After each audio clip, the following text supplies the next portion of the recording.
કરીએ તે પહેલાં આપણે થોડી પરિચયની નિકટતા કેળવી લઈએ કે જેથી અજયભાઈને પણ ખ્યાલ આવે કે તમારી સાથે વાત કરતી વખતે કયા પ્રકારની વાતોને વધારે આપણે પ્રોત્સાહન આપી શકીએ. સો લેટ્સ બિગિન ફ્રોમ સાહેબ તમારાથી શરૂ કરો.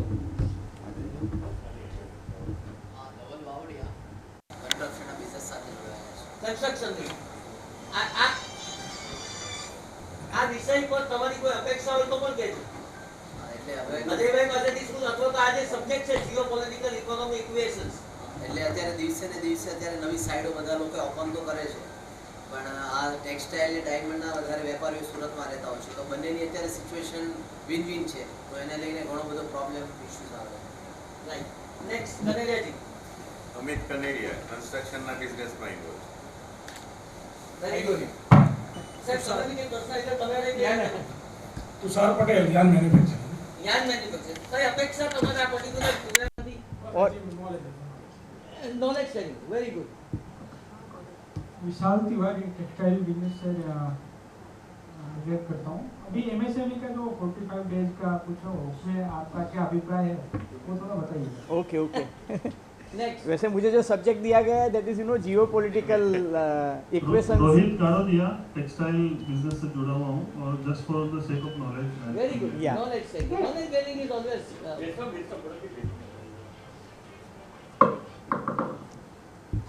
विजय पंड्या, प्लास्टिक इंडस्ट्री સાથે okay. Vijay is a very renowned and veteran plastic industrialist from the lot many years. Ramakrishna Bardolia, real estate consultant. Joy Shah, management consultant. અત્યારે મારી સર્વિસીસ 3 કન્ટ્રીમાં એક્સપોર્ટ આપી રહ્યો છું. હવે મારે થોડી વધુ કન્ટ્રીમાં એક્સપોર્ટ કરવી છે. અને ખાસ કરીને ઇન્ડસ્ટ્રી 4.0 નો સબ્જેક્ટ એમનો બહુ પ્રિય સબ્જેક્ટ છે. Okay. Industry 4.0, energy and water conservation અને process safety and risk management. Pareshbhai. Paresh Bhatt, chamber સાથે સંકળાયેલ છું એઝ અ સીઈઓ, અને નોલેજ ગેઇન કરવું એ અમારી પ્રોસેસમાં આજ એટેન્ડ કરી છે. Thank you. કનેરિયા સાહેબના પરિચયની જરૂર છે. બીજાને મળે ને, બીજાને મળે. Retired police officer. હું 12 વર્ષથી આ ચેમ્બર સાથે અરે ઇટ્સ ઓકે હા હું સમજ્યું છું ફક્ત નોલેજ માટે આવ્યો છું અને અજયભાઈને સાંભળવા માટે આવ્યો છું. પાછળ. મેહુલ સીએ છું અને નોલેજ પર્પઝ છે. Very good.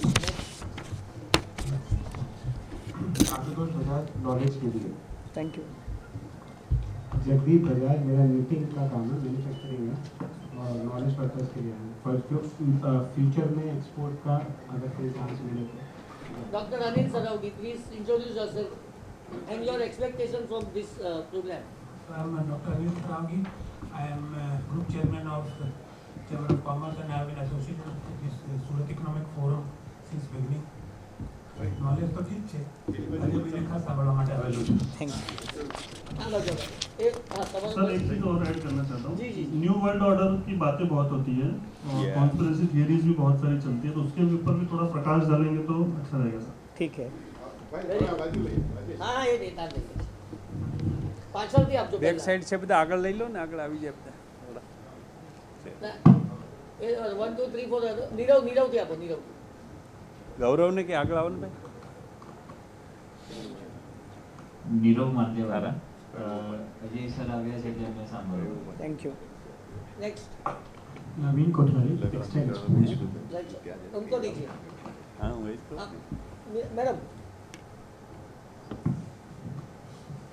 જય હિન્દ. મારું નામ છે captain Meera Siddharth Dave. I am a retired army officer and કાલ કરતાં પણ આજની સ્થિતિ થોડી કપરી છે because I am the only one in the audience who is on the second gender, but I think the reason I've come here is because Ajay ભાઈને મેં સાંભળ્યા હતા જ્યારે એ અને મારા પતિદેવ સિદ્ધાર્થ દવેજી બંને એક ડિબેટમાં હતા. It was on the US visit અને એના કારણે સો this is a wonderful topic, geopolitical situation equations, and the reason I think I am here is so that more and more women get interested in this topic because જ્યાં politics હોય છે, જ્યાં economy હોય છે, ત્યાં gender is never a bias. So I think that is one of the reason I think I can take it forward. So thank you. Right. એમને આપ્યું તો નહીં બસ. I'm Jay Jatinbhai Gandhi. મારો ડિજિટલ માર્કેટિંગનો બિઝનેસ છે. For knowledge માટે It's okay, my dear. Good sir Dave સાહેબ. Namaskar, Siddharth Dave. I'm observer of foreign policy, foreign relations. George Mason University conflict resolution ભણ્યો છું ત્યાં PhD student તરીકે. I write on foreign policy with Daily Guardian regularly. It's your national security issues पर एक TV debate ऊपर આપણે સાથે હતા. I distinctly remember. And it's always pleasure to learn and interact on a subject which is very dear to me. Besides that, IKS, Indian Knowledge System, is something that I dwell in. And why I'm here, because I wanted my wife to listen to this interaction. That's why. Thank you. I am Deepak Sir. I am a pharmaceutical dealer. Just to gain the knowledge, I have come here.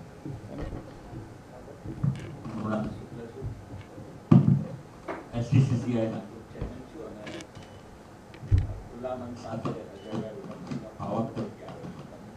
Thank you. Namaskar, Arvind Babawala, Ecoplanet Motors Private Limited, Chamber of Commerce na Industrial Tour Committee Chairman છું અને અજય સરને ખાસ વિશેષ સવાલ. પાછો તમારો પરિચય હું આપું તમે. Myself Nilesh Narola, textile and બોલતો ન તમારું વતન ની આજુબાજુ Dholera. No. I'm basically from Rajasthan. હું 20 કેવી જેટકોમાં જુનિયર એન્જિનિયર છું સર અને મારે આવનારા ટાઈમમાં જે Born in Rajasthan, brought up in Gujarat. Solar rooftop અને ખાસ કરીને નોન કન્વેન્શનલ એનર્જી સોર્સિસ અને જેની પર્યાવરણ પર શું ઇમ્પેક્ટ પડે છે અને ગ્રીન ફિલ્ડ માટે ગવર્નમેન્ટ કેવી રીતના પગલાં લેવાની છે અને એની અંદર શું છે આગાડીના ભવિષ્યમાં એના વિશેની માહિતી લેવી છે સર કારણ કે તમારાથી વધારે સારી રીતના કોઈ એક્સપ્લેન નહીં કરી શકશે. અરે ભાઈ ના. નીરવ સત્યા મેં ટેકનિકલ કોન્ટ્રાક્ટર તરીકે વર્ક કરું છું અને મેઇનલી જીઓપોલિટિક્સનું સ્મોલ અને મીડિયમ એન્ટરપ્રાઇઝ પર કેવી રીતે ઇફેક્ટ થાય છે એ જાણવું છે. મારું નામ વિશાલ બક્ષી છે. હું ફાઉન્ડર એન્ડ CEO છું કેવી બસ ઇન્વેસ્ટ એન્ડ ઇન્શ્યોરનો. જીઓપોલિટિક્સ મારી માટે છે એ વિશે India to understand politics happening in India and how India can benefit out of the improving geopolitics. Thank you. Let me introduce the team of SGCCI. We have with us Mr. Hemantbhai Desai. He is the chairman of Surat Economic Forum led by SGCCI. અને તેઓ concept ઇન્વેસ્ટમેલ નામની બહુ મોટી investment કંપનીના સંચાલક છે. તેમની બાજુમાં જેઓ બેઠા છે તેઓ છે ખજાનચી શ્રી કિરણભાઈ ઠુમ્મર, ટેક્સટાઇલના વ્યવસાયની સાથે સંકળાયેલા છે. તેમની બાજુમાં ઇમિડિયેટ પાસ પ્રેસિડેન્ટ હિમાંશુભાઈ બોરાવાલા, તેઓ પણ ટેક્સટાઇલની સાથે સંકળાયેલા છે. રમેશભાઈ વગાસિયાના પરિચયની કોઈને જરૂર નથી, પ્રમુખશ્રી. અને જે મિશન 84 અમારું આખું જે નવું એક ડ્રીમ છે અમારા બધાનું, એ ડ્રીમને સાકાર કરવા માટે, ચરિતાર્થ કરવા માટે જેઓ ખૂબ મહેનત કરી રહ્યા છે. રચના ક્રેડિટ સોસાયટી છે જેના 28 વર્ષથી તેઓ પ્રમુખ છે. સૌરાષ્ટ્ર પટેલ સેવા સમાજ અને સરદાર વલ્લભભાઈ પટેલ સાથે સંકળાયેલી જેટલી બી સંસ્થા છે સંસ્થાની અંદર તેઓ ખૂબ મહત્વપૂર્ણ ભૂમિકા ભજવે છે. તો રમેશભાઈ વગાસિયા, ઉપપ્રમુખ શ્રી વિજયભાઈ મેવાવાળા આવતા વર્ષના અમારા સૂત્રધાર અને એઓ પણ ટેક્સટાઇલ સાથે સંકળાયેલા છે. અને હું નિખિલ મદ્રાસી, માનદ મંત્રી, ચેમ્બર ઓફ કોમર્સ. હું ટ્રેનિંગના વ્યવસાય સાથે અને મેગેઝિનની અંદર પેઇન્ટ્રી નામનું મારું મેગેઝિન ચાલે છે. તો આ છે આ તમામનો પરિચય. હવે હું પ્રમુખશ્રીને વિનંતી કરીશ તેઓ સ્વાગત પ્રવચનની અંદર આગળ વધે અને મિશન 84 સંદર્ભની અંદર પણ માહિતી આપ સૌને પ્રદાન કરે. જેને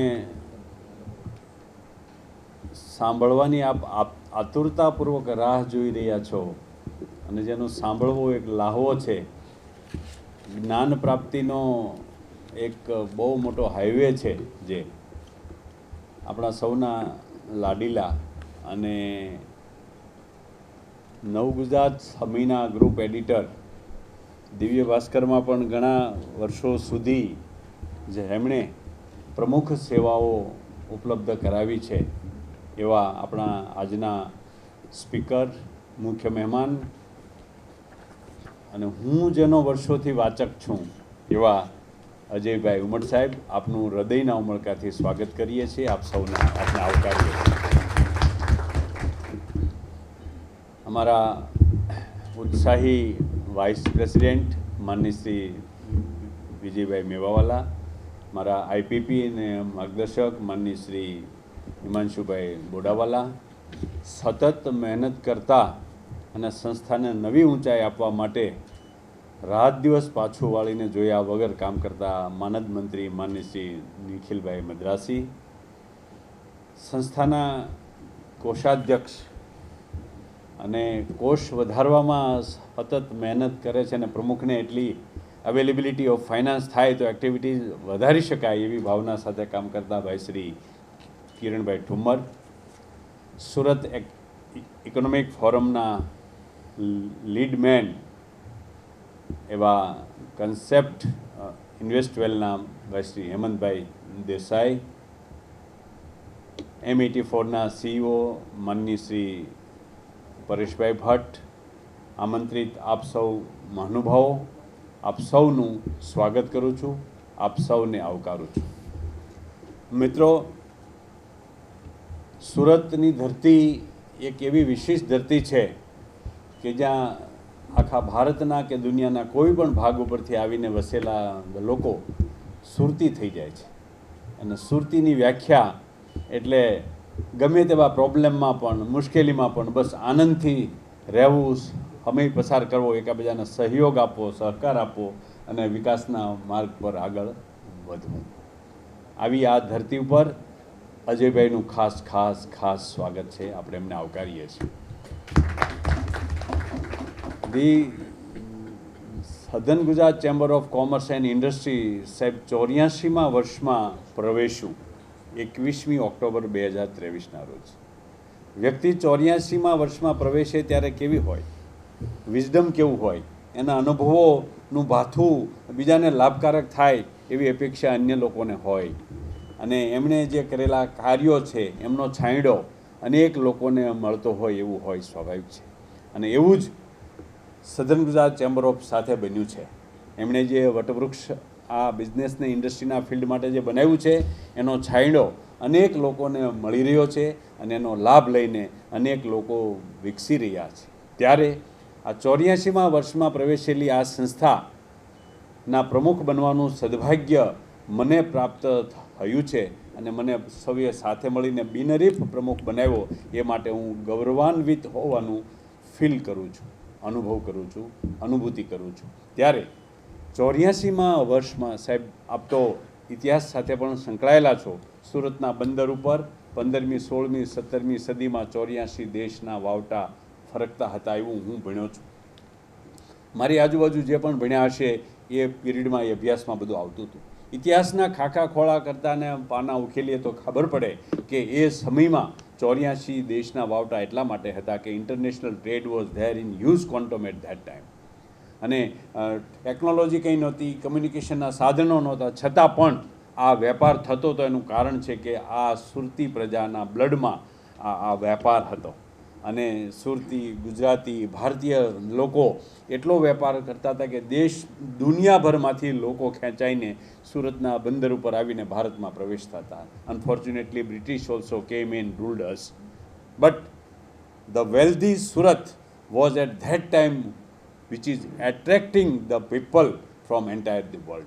અને એના કારણે આ સુરત એટલું સમૃદ્ધ હતું અને શિવાજીને અહીંયા સુધી ધક્કો ખાવો પડતો હતો નાણાં માટે. અને બ્રિટનની રાણીને પણ નાણાં મેળવવા, ઉપયોગમાં લેવા માટે આ તાપી નદીના કિનારે રિવર બેંક, જેને નાણાવટ નામનો એરિયા અત્યારે કહેવામાં આવે છે, ત્યાંથી નાણાં મેળવવાનો પ્રયાસ કરાતો હતો. આવો આ સ્વર્ણિમ ઇતિહાસ ધરાવતા સુરતને ફરીથી રિવાઇવ કરવા માટે sir, we have created an online international platform on which we have started onboarding 84,000 young, talented, smart entrepreneurs to have an international trade with, that is of 84,000 young entrepreneurs from abroad of Indian origin who are residing in 84 countries with whom India have a friendship relationship. And so both 84,000 from India, 84,000 from 84 countries are on the way to have an international trade of 84,000 crores of rupees to contribute towards making India a 5 trillion economy and making India a $1 trillion exports by 2027, the goal settled by our Honorable Prime Minister, Mr. Narendra Modi. To help this all at that first layer of entrepreneurs, we have started onboarding 84 Chamber of Commerce and Business Association from India, and that is of 84 Chamber of Commerce and Business Association from 84 countries, so as they can be able to facilitate their members on this platform and to make international trade. આવી રીતે legal વેમાં authentic સ્ટાન્ડર્ડમાં અને પોતાના દેશના કાયદાનું પાલન પણ થાય એ માટે મદદ કરવા માટે ભારતના એમ્બેસીઝ જે 84 કન્ટ્રીઝમાં છે તેમના રિપ્રેઝેન્ટેટિવને પણ આ પ્લેટફોર્મ ઉપર ઓનબોર્ડ કરવાનું ચાલુ કર્યું છે અને 84 કન્ટ્રીઝના એમ્બેસીઝ જે ઇન્ડિયામાં છે એમના રિપ્રેઝેન્ટેટિવને ઓનબોર્ડ કરીને એના દેશ સાથે ભારતને શું આપી શકે અને ભારત પાસે શું લઈ શકે એવા આશય સાથે આ શરૂ થયેલા ઓનલાઈન પ્લેટફોર્મ ઉપર સાહેબ અમે દરરોજ લગભગ કોઈને કોઈ એક એમ્બેસી સાથે 1-2 એમ્બેસી સાથે મિટિંગો ઓનલાઈન કરીને અમારા એન્ટરપ્રેનર્સને શું એક્સપોર્ટ અહીંથી થઈ શકે તે માટે સતત મહેનત કરી રહ્યા છે. અમારા પ્રયાસો સતત ચાલુ છે અને એમાં આપ સૌના સહયોગની અપેક્ષા છે. આપના વિદ્વતાપૂર્ણ જ્ઞાનની પણ અમે અપેક્ષા રાખીએ છીએ, આપના માર્ગદર્શનની પણ અપેક્ષા રાખીએ છીએ કે આ પ્લેટફોર્મ ઉપર અમે કેવી રીતે વધારે અસરકારકતાથી વધારેમાં વધારે લોકોને ઉપયોગી થઈ અને લાભ આપી શકીએ. અનેક 2 જુલાઈથી લઈને આજ સુધીમાં લગભગ 40 કરતાં વધારે ફોરેન મિશન એમ્બેસીઝ અને એમના પ્રતિનિધિ અહીં આવી અને અમારા યુવાનોને માર્ગદર્શન આપ્યું છે. અમારા અનેક યુવાનો અહીંથી બિઝનેસમેનો જે વિદેશમાં જાય છે ચેમ્બરના 1 પણ રૂપિયાના ખર્ચ વગર મારે કહેવું જોઈએ અને સ્વીકારવું જોઈએ કે ફોરેનમાં જઈને આપણી ઇન્ડિયન એમ્બેસીમાં મળીને ત્યાંની ચેમ્બર ઓફ કોમર્સમાં મળીને મિશન 84નું પ્રેઝન્ટેશન આપીને સંસ્થાને મદદરૂપ થઈ રહ્યા છે અને એના કારણે અહીંયા બેઠા બેઠા 1 પણ રૂપિયાના ખર્ચ વગર એ એમ્બેસી સાથે ચેમ્બર સાથે જોડાય અને અમને માહિતી અને ડેટા અને એની સાથે ઇન્ટરેક્શન થઈ રહ્યું છે. એમાંના એક મૃણાલ શુક્લ અહીં છે, એમને બિરદાવતા મને આનંદ થાય છે કે બહેરીનમાં જઈ અને એમને એપોઇન્ટમેન્ટ મળતી નહોતી, ફોન બહાર મુકાવ્યો. આવી અનેક પરિસ્થિતિઓ વચ્ચે કુશળતાપૂર્વક વાત એમના આગળ મૂકી અને પછી તો ફોને આવી ગયો અને વાતે થઈ ગઈ ને મારી સાથે વિડીયો કોન્ફરન્સમાં વોટ્સએપ કોલ કરીને મારી સાથે વાત પણ કરાવી. આવું કામ સાહેબ અમારા સભ્યો જ્યારે કરી રહ્યા છે ત્યારે આ મિશન 84ના એક ભાગરૂપે અર્થતંત્રને સમજવાનો પણ એક પ્રયાસ અમે શરૂ કર્યો છે અને એવી થિંક ટેન્ક અહીં અવેલેબલ થાય, જોઈન થાય લોકો કે નવો બિઝનેસ કોઈ કરવા માગતું હોય કે ચાલુ બિઝનેસને ગ્રો કરવા માગતું હોય તો એને લગતી ડેટા, ઇન્ફોર્મેશન, ઇન્ટેલેક્ચ્યુઅલ અને ઇન્ટેલિજન્સ પણ એમને મળવું જોઈએ અને એના માટે Surat economic forum has been created on the pattern of world economic forum અને એમાં act think global act local એ પેટર્ન પર અમે આ સુરત ઇકોનોમિક ફોરમ હરી અને એના પ્રી લોન્ચ પ્રોગ્રામ સતત હરી રહ્યા છે અને very shortly we are launching this organisation to facilitate our members અને એ માટે આજે આ સેશન જે થયું છે એમાં આપના જ્ઞાનના અમે પ્યાસા છીએ અને અમને મળવાનું છે. ત્યારે જીઓ પોલિટિકલ ઇકોનોમિક સિચ્યુએશનના સંદર્ભમાં આપની પાસેથી જે જાણવું છે, કોરોના પહેલાંની પરિસ્થિતિ, કોરોના પછીની, પોસ્ટ કોરોના અને એ દરમિયાનની વેલ્યુ ચેઇનની જે સિસ્ટમ છે, સપ્લાય ચેનનું જે ડિસ્ટર્બન્સ છે અને પછીના સંદર્ભમાં ડેવલપ્ડ કન્ટ્રીઓએ જે લીધેલા એક્શન છે, અંડર ડેવલપની સ્થિતિ શું છે અને ડેવલપિંગ કન્ટ્રીઝના જે પ્રશ્નો છે એવી ઘણી બધી બાબતોની ચર્ચાઓએ આકાર લીધો છે.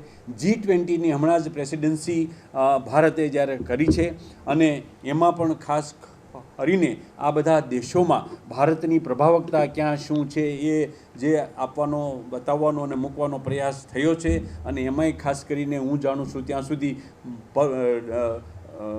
ડિજિટલ પબ્લિક ઇન્ફ્રાસ્ટ્રક્ચર જે ઇન્ડિયાનું ડેવલપ થયું છે એ અન્ય દેશોને મળે અને ખાસ કરીને આફ્રિકન યુનિયનને આપણે G21 મેમ્બર તરીકે જે ઉમેરવાની સાહેબની ઓફર અને એનું એક્સેપ્ટન્સ થયું છે એ ખરેખર અભિનંદનીય છે. પણ એની સાથે સાથે જે પરિસ્થિતિઓ ઉદ્ભવવાની છે, આપણને જે માર્કેટ મળવાનું છે, એ નવા અર્થમાં ભારતે કેવી રીતે ગ્રેબ કરી શકાય અને આપણી ઇકોનોમીને એ કેવી રીતે સ્ટ્રેન્થન કરશે, આપણને શું ઓપોર્ચ્યુનિટીઝ મળવાની છે, આપણે શું ખ્યાલમાં રાખવાનું છે, આ ટેકનોલોજીની બાબતોનું ઇમ્પોર્ટન્સ આમાં શું છે, આવી ઘણી જ બાબતો ઉપર આજે આપણે અજયભાઈ પાસેથી માર્ગદર્શન મેળવી અને આપણા ધંધા વ્યવસાયને વિકસાવવાનો સંકલ્પ કરીને એને નવી ઊંચાઈ ઉપર લઈ જઈએ અને આફ્ટર ઓલ ભારતને એક પાવરફુલ ઇકોનોમિક કન્ટ્રી તરીકે વિશ્વમાં મૂકી શકીએ. અને એ મૂકવા માટે જેમ સરહદ ઉપર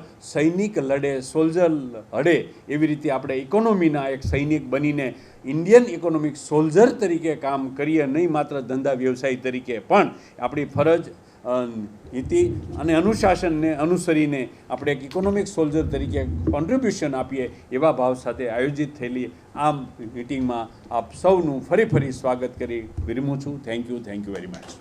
ખૂબ ખૂબ આભાર પ્રમુખજી. ઇકોનોમિક ફોરમની વાત કરી, પરંતુ આ ઇકોનોમિક ફોરમ શું છે, તેની પાછળના હેતુ ઉદ્દેશ શું છે, અને આ ઇકોનોમિક ફોરમને કારણે ભવિષ્યની અંદર સુરતની ઇકોનોમીમાં શું ફરક પડી શકે છે, તે વિશેની વધુ માહિતી આપવા માટે હું તેમના ચેરમેન હેમંતભાઈ દેસાઈને વિનંતી કરું છું.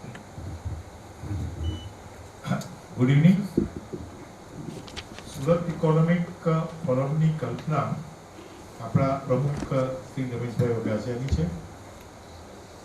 અમારે ત્યાં એક મીટિંગ હતી, એ વખતે એમણે મારી સાથે એ રીતની વાત કરી કે વિશ્વ સ્તરે વર્લ્ડ ઇકોનોમિક ફોરમ જે કામ કરી રહ્યું છે, એવું એક ફોરમ આપણે સુરતમાં પણ બનાવીએ તો કેમ, એ વિષય ઉપર અમે ચર્ચા કરી, કેવી રીતે થઈ શકે, શું થઈ શકે, અને ત્યાર પછી એનું એક ચોક્કસ સ્વરૂપ જે આપણે બનાવ્યું છે તે સુરત ઇકોનોમિક ફોરમ છે.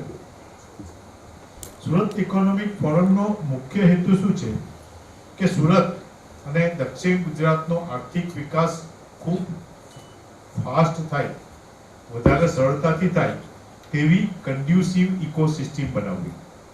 હવે આ કન્ડ્યુસિવ ઇકોસિસ્ટમના વિવિધ પાસાઓ છે, એ બધા પાસાઓ આપણે થોડા વિસ્તૃત જોઈ શકીએ છીએ, પણ કદાચ આપણે આજે અજયભાઈને સાંભળવા આવ્યા છે એટલે આપણે અજયભાઈ પર વધારે ફોકસ કરશું. આ ફોરમ એવું છે, એક હાઈ લેવલ ફોરમ કે જુદા જુદા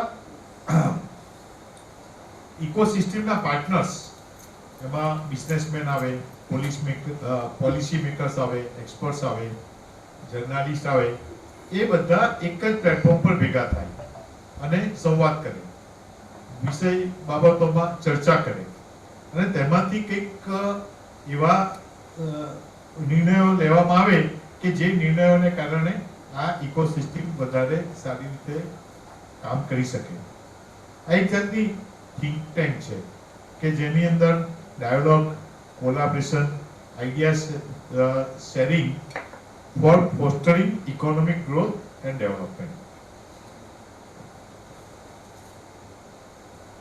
પ્રમુખ સાહેબે જે કહ્યું તે પ્રમાણે એનો આપણો અભિગમ છે થિંક ગ્લોબલ, એક્ટ લોકલ. આપણે જ્યારે વિચારવાનું હોય તો વિશ્વ કક્ષાએ શું ચાલી રહ્યું છે એ બધું આપણે જાણવું જોઈએ, સમજવું જોઈએ, એમાંથી પ્રેરણા લેવી જોઈએ. પણ એક્ટ લોકલ, આપણે જે કામગીરી કરવાની છે તે સુરત અને દક્ષિણ ગુજરાતના પરિપ્રેક્ષ્યમાં કરવાની છે.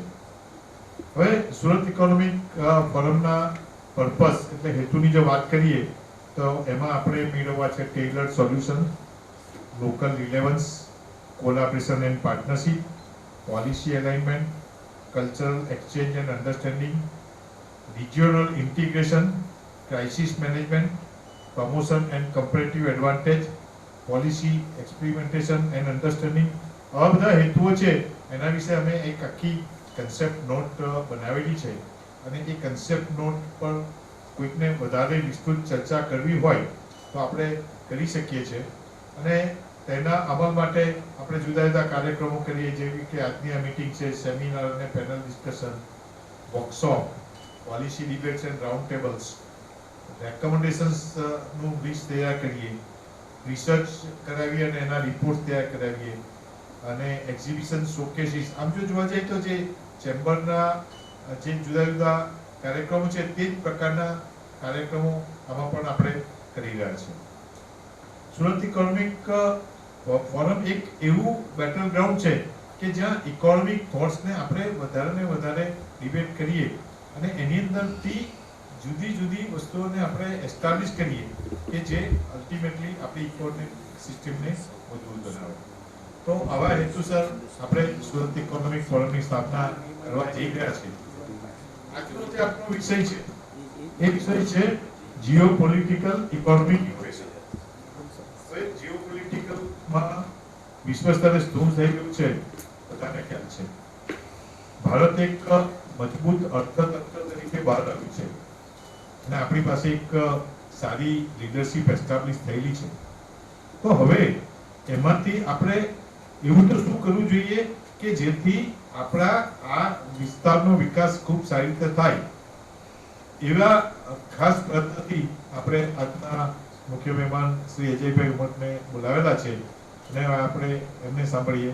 તો back to you નિખિલભાઈ. Thank you very much. આજના વક્તાશ્રીનો આપણે પુષ્પગુચ્છ અને સ્મૃતિ ભેટથી આવકારીએ. તમામ હોદ્દેદારોને વિનંતી કે શ્રી અજયભાઈનું સ્વાગત કરો.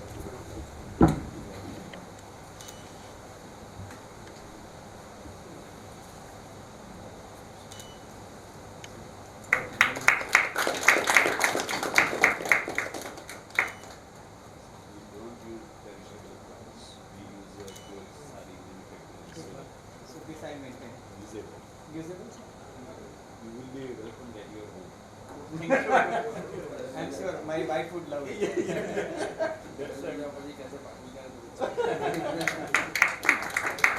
Sir. आओ. सर एक मिनट भाई. एक मिनट.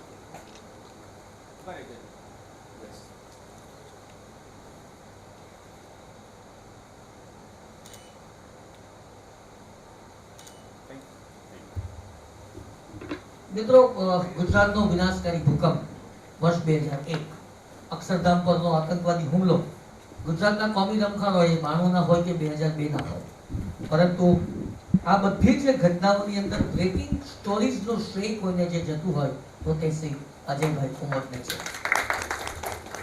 રેડિયો સ્ટેશન, ટીવી ચેનલો, રાષ્ટ્રીય અને આંતરરાષ્ટ્રીય સામાયિકોમાં એમના અભિપ્રાય અને એનાલિસિસની હંમેશા માંગ રહે છે અને ગુજરાતના બહુ લબ્ધ પ્રતિષ્ઠિત તંત્રી અને પત્રકારોમાં મોખરાનું નામ એટલે અજયભાઈ ઉમટ એમ કહી શકાય.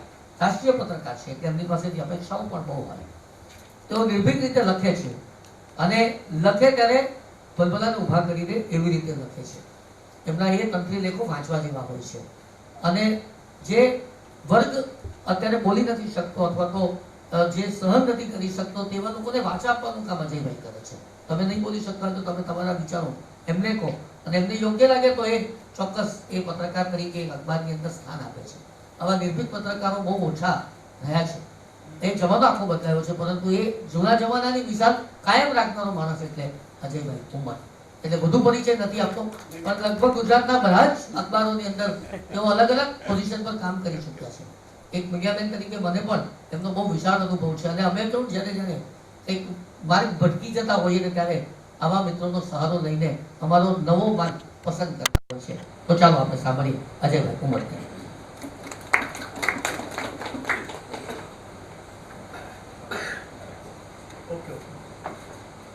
This is okay. તમને સંભળાય છે? ગૌરવ?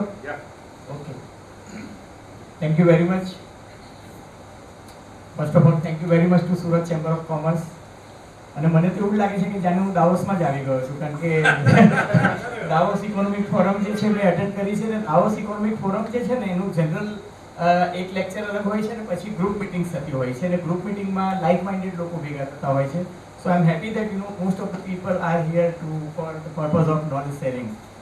અને મારે જવાબદારીપૂર્વક એટલા માટે બોલવાનું છે કે એક રિટાયર્ડ આર્મી ઓફિસર સિદ્ધાર્થભાઈ અને madam, thank you very much for participating in this. એટલે મારી જવાબદારી વધી જાય છે and I am ready to stand myself correct whenever you feel that any issues pertaining to geopolitical, because subject is geopolitical equations, geopolitical tension and geopolitical economy. And in that reference, I want to draw my conclusion about, how we can think global and act local. So that way, I am going to throw my net very, very wide. And પણ જોઈએ, let us try. અને એક મિત્રએ કહ્યું છે કે world સિનારીઓ શું હોય છે, તો આઈ try to draw world સિનારીઓ also, કે વર્લ્ડ ઓર્ડર શું છે એની પણ વાત કરું. પણ તમને બહુ નિખાલસતાથી કહું, અને આ એકેડેમિક ડિસ્કશન છે, not to be printed outside, પણ હું તમને કહું કે ઘણી વખત એવું થાય છે કે તમે જે વિચારતા હોવ છો એ રિયાલિટી અલગ હોય છે અને મિથ અલગ હોય છે. So we say that what are facts અને fiction. Siddharth, you won't believe, I was traveling with Prime Minister Manmohan Singh as part of his media delegation. So as senior journalist, ઘણા બધા prime minister સાથે તમે media ડેલિગેશનમાં જતા હો, અને જ્યારે તમે મીડિયા ડેલિગેશનમાં જતા હો તો ઓબ્વિયસલી કે ઓલ ઓવર ઇન્ડિયામાંથી જે બેસ્ટ સિલેક્ટેડ ટોપ એડિટર્સ હોય છે એમને જે ચાન્સ મળતો હોય છે, એટલે ગણતરીના 6 થી 8 એડિટર્સને એમાં સ્થાન મળતું હોય છે.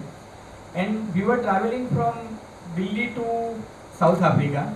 It was, Gandhi centenary celebration in 2006. કે ગાંધીજી સાઉથ આફ્રિકા ગયા, એના 100 વર્ષનું જે હતું એમાં નેલ્સન મંડેલાથી માંડીને બધા જ લોકો એ ફંક્શનમાં ઉપસ્થિત રહેવાના હતા.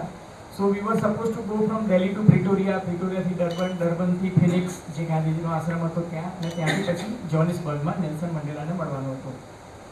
તો હંમેશા પત્રકારને એવું હોય કે ભાઈ on board prime minister of India, એ ડેડલાઇનથી તમારી સ્ટોરી આવે. આમ તો પત્રકાર તરીકે તમે ગાંધીનગરથી લખો, અમદાવાદથી લખો, સુરતથી લખો, એ નહીં, પણ દરેકને એવું હોય, જેમ અમેરિકન જર્નલિસ્ટને હોય on board from president of America, એવી રીતના. તો એ ડેડલાઇન એવી હોય કે તમને આકાશમાં પ્રાઇમ મિનિસ્ટર સ્ટોરી આપે. અને સાહેબ, અમને મનમોહન સિંઘે જે સ્ટોરી આપી, એમ તમને લાગ્યું કે રૂવાડા ઊભા થઈ જાય એવી સ્ટોરી હતી. એમને એવું કહ્યું કે this is for the first time કે government of India has decided to hire a lobby. હવે ત્યાં સુધી લોબીઝ હું માનું છું કે આ અહીંયા પણ ઘણા બધા લોકોને ખબર નહીં હોય. સિદ્ધાર્થભાઈને એમના મેડમને ખબર હશે, કે કનૈયા સાહેબને ખબર હશે કે પાવરફુલ લોબીઝ જે છે એ વર્લ્ડમાં કેવી રીતના વર્તે છે અને how they are changing the world order. I am coming to that. તો સાહેબ, અમને પ્લેનમાં કહેવામાં આવ્યું કે ઓફ ધ રેકોર્ડ કહેવામાં આવ્યું, પણ સ્ટોરી લખવાની છૂટ આપવામાં આવી કે you don't quote prime minister, but it was told to all કે ભારત સરકારે આ વખતે એક પાવરફુલ લોબીને અમેરિકામાં હાયર કરી છે, અને government of India is going to pay 1500 crore rupees two that lobby, so that Shashi Tharoor, કે જે તે સમયે ત્યાં યુનાઇટેડ નેશન્સમાં સેક્રેટરી હતા, he can become secretary general. અને કે ફર્સ્ટ ટાઈમ એક ભારતીય જે છે એ યુનાઇટેડ નેશનમાં સેક્રેટરી જનરલ બનશે. અને જો ભારતીય વ્યક્તિ જો યુનાઇટેડ નેશનમાં સેક્રેટરી જનરલ બને તો આપણે બધા કલ્પના કરી શકીએ છીએ કે ભારતને કેટલો મોટો એડવાન્ટેજ થાય. અને Manmohan Singh being an economist, he said કે 1500 કરોડનું ઇન્વેસ્ટમેન્ટ કરવામાં કંઈ જ નુકસાન નથી. સો વી વર ટોલ્ડ કે શશી થરૂર, અને અમને બધાને ડોઝિયર આપી દેવામાં આવ્યા. તમને નવાઈ લાગશે રમેશભાઈ કે મારા જેવો પત્રકાર કે જેને ઇંગ્લિશમાં ડીએનએમાં લખવાનું હોય, હિન્દીમાં દૈનિક ભાસ્કર માટે કોપી ફાઇલ કરવાની હોય, અને ગુજરાતીમાં દિવ્ય ભાસ્કર માટે, તો એ 3 છાપા માટે 3 લેંગ્વેજ અલગ લેંગ્વેજમાં લખવા માટે તમારે કેટલી મહેનત કરવી પડે. એટલે 6 કલાકની જર્નીમાં બીજા બધા સ્કોચ વિસ્કી વચ્ચે પી લેતા હતા. આમ તો હું પીતો પણ નથી, પણ એ બધો જ નશો ઉતરી ગયો, કારણ કે સ્ટોરી લખવાની હતી ને એનો લખવાનો નશો અલગ હતો. એટલે સાહેબ, અમે 6 કલાક મહેનત કરી, અને બ્લેકબેરીમાં, એ જમાનામાં blackberry were very very popular, કે તમે એના કીવર્ડ ફટાફટ લખાતું હતું. એમાં સાહેબ 3 સ્ટોરી લખી, સ્ટોરી પોતાની જાતને જ BBMમાં ને 2 જગ્યાએ સેન્ડ કરી, સો દેટ જેવી કનેક્ટિવિટી મળે એ સાથે મારી સ્ટોરી જે છે એ 3 જગ્યાએ પહોંચી જાય. સાહેબ, અમે એરપોર્ટ પર ઉતર્યા અને રેડ કાર્પેટ પર એક દરવાજાથી મનમોહન સિંહનું સ્વાગત થતું હતું, અને મનમોહન સિંહના એડવાઇઝર સંજય બારુ, જેને પછીથી પેલું એક્સિડેન્ટલ પ્રાઇમ મિનિસ્ટર વાળી ફિલ્મ પણ બનાવી, એ પ્રાઇમ મિનિસ્ટર સાથે ગયા અને ત્યાંથી દોડતા દોડતા અમારી પાસે આવ્યા અને કહે guys guys guys kill kill kill. એટલે અમે કહ્યું શું થયું? કે પેલી સ્ટોરી કિલ કરવાની છે. હા, હવે અમને તેમ હતું કે પ્લેનમાં જ ઉતરીને સીધી કનેક્ટિવિટી મળે વાઈફાઈ, અને અમે સ્ટોરી ફાઇલ કરી દઈશું. કે કિલ કિલ કિલ. એટલે અમે કીધું કે કેમ સ્ટોરી કિલ કરવાની છે? કે અમેરિકાની એક બીજી લોબી છે ને, એને 2000 કરોડ રૂપિયા આપી દીધા ને, એટલે કે આપનું કેન્ડિડેટ છે એ કેન્સલ થઈ ગયું.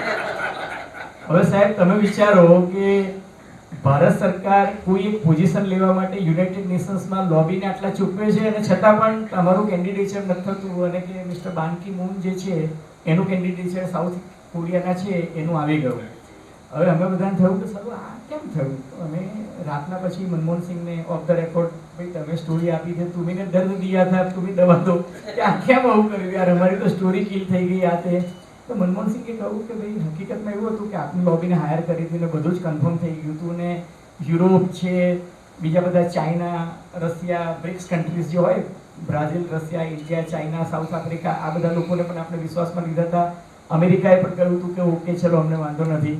પણ કે અમેરિકાની એક બહુ જ પાવરફુલ લોબી અને બહુ જ પાવરફુલ ઇન્ડસ્ટ્રીયાલિસ્ટ, એને એમ કે એના ટ્રસ્ટ જે હતું એ ટ્રસ્ટે એમ કે 2000 કરોડ રૂપિયા આપ્યા અને એમને એવું કીધું કે હવે તો એની પાછળનો ઇન્ટરેસ્ટ શું?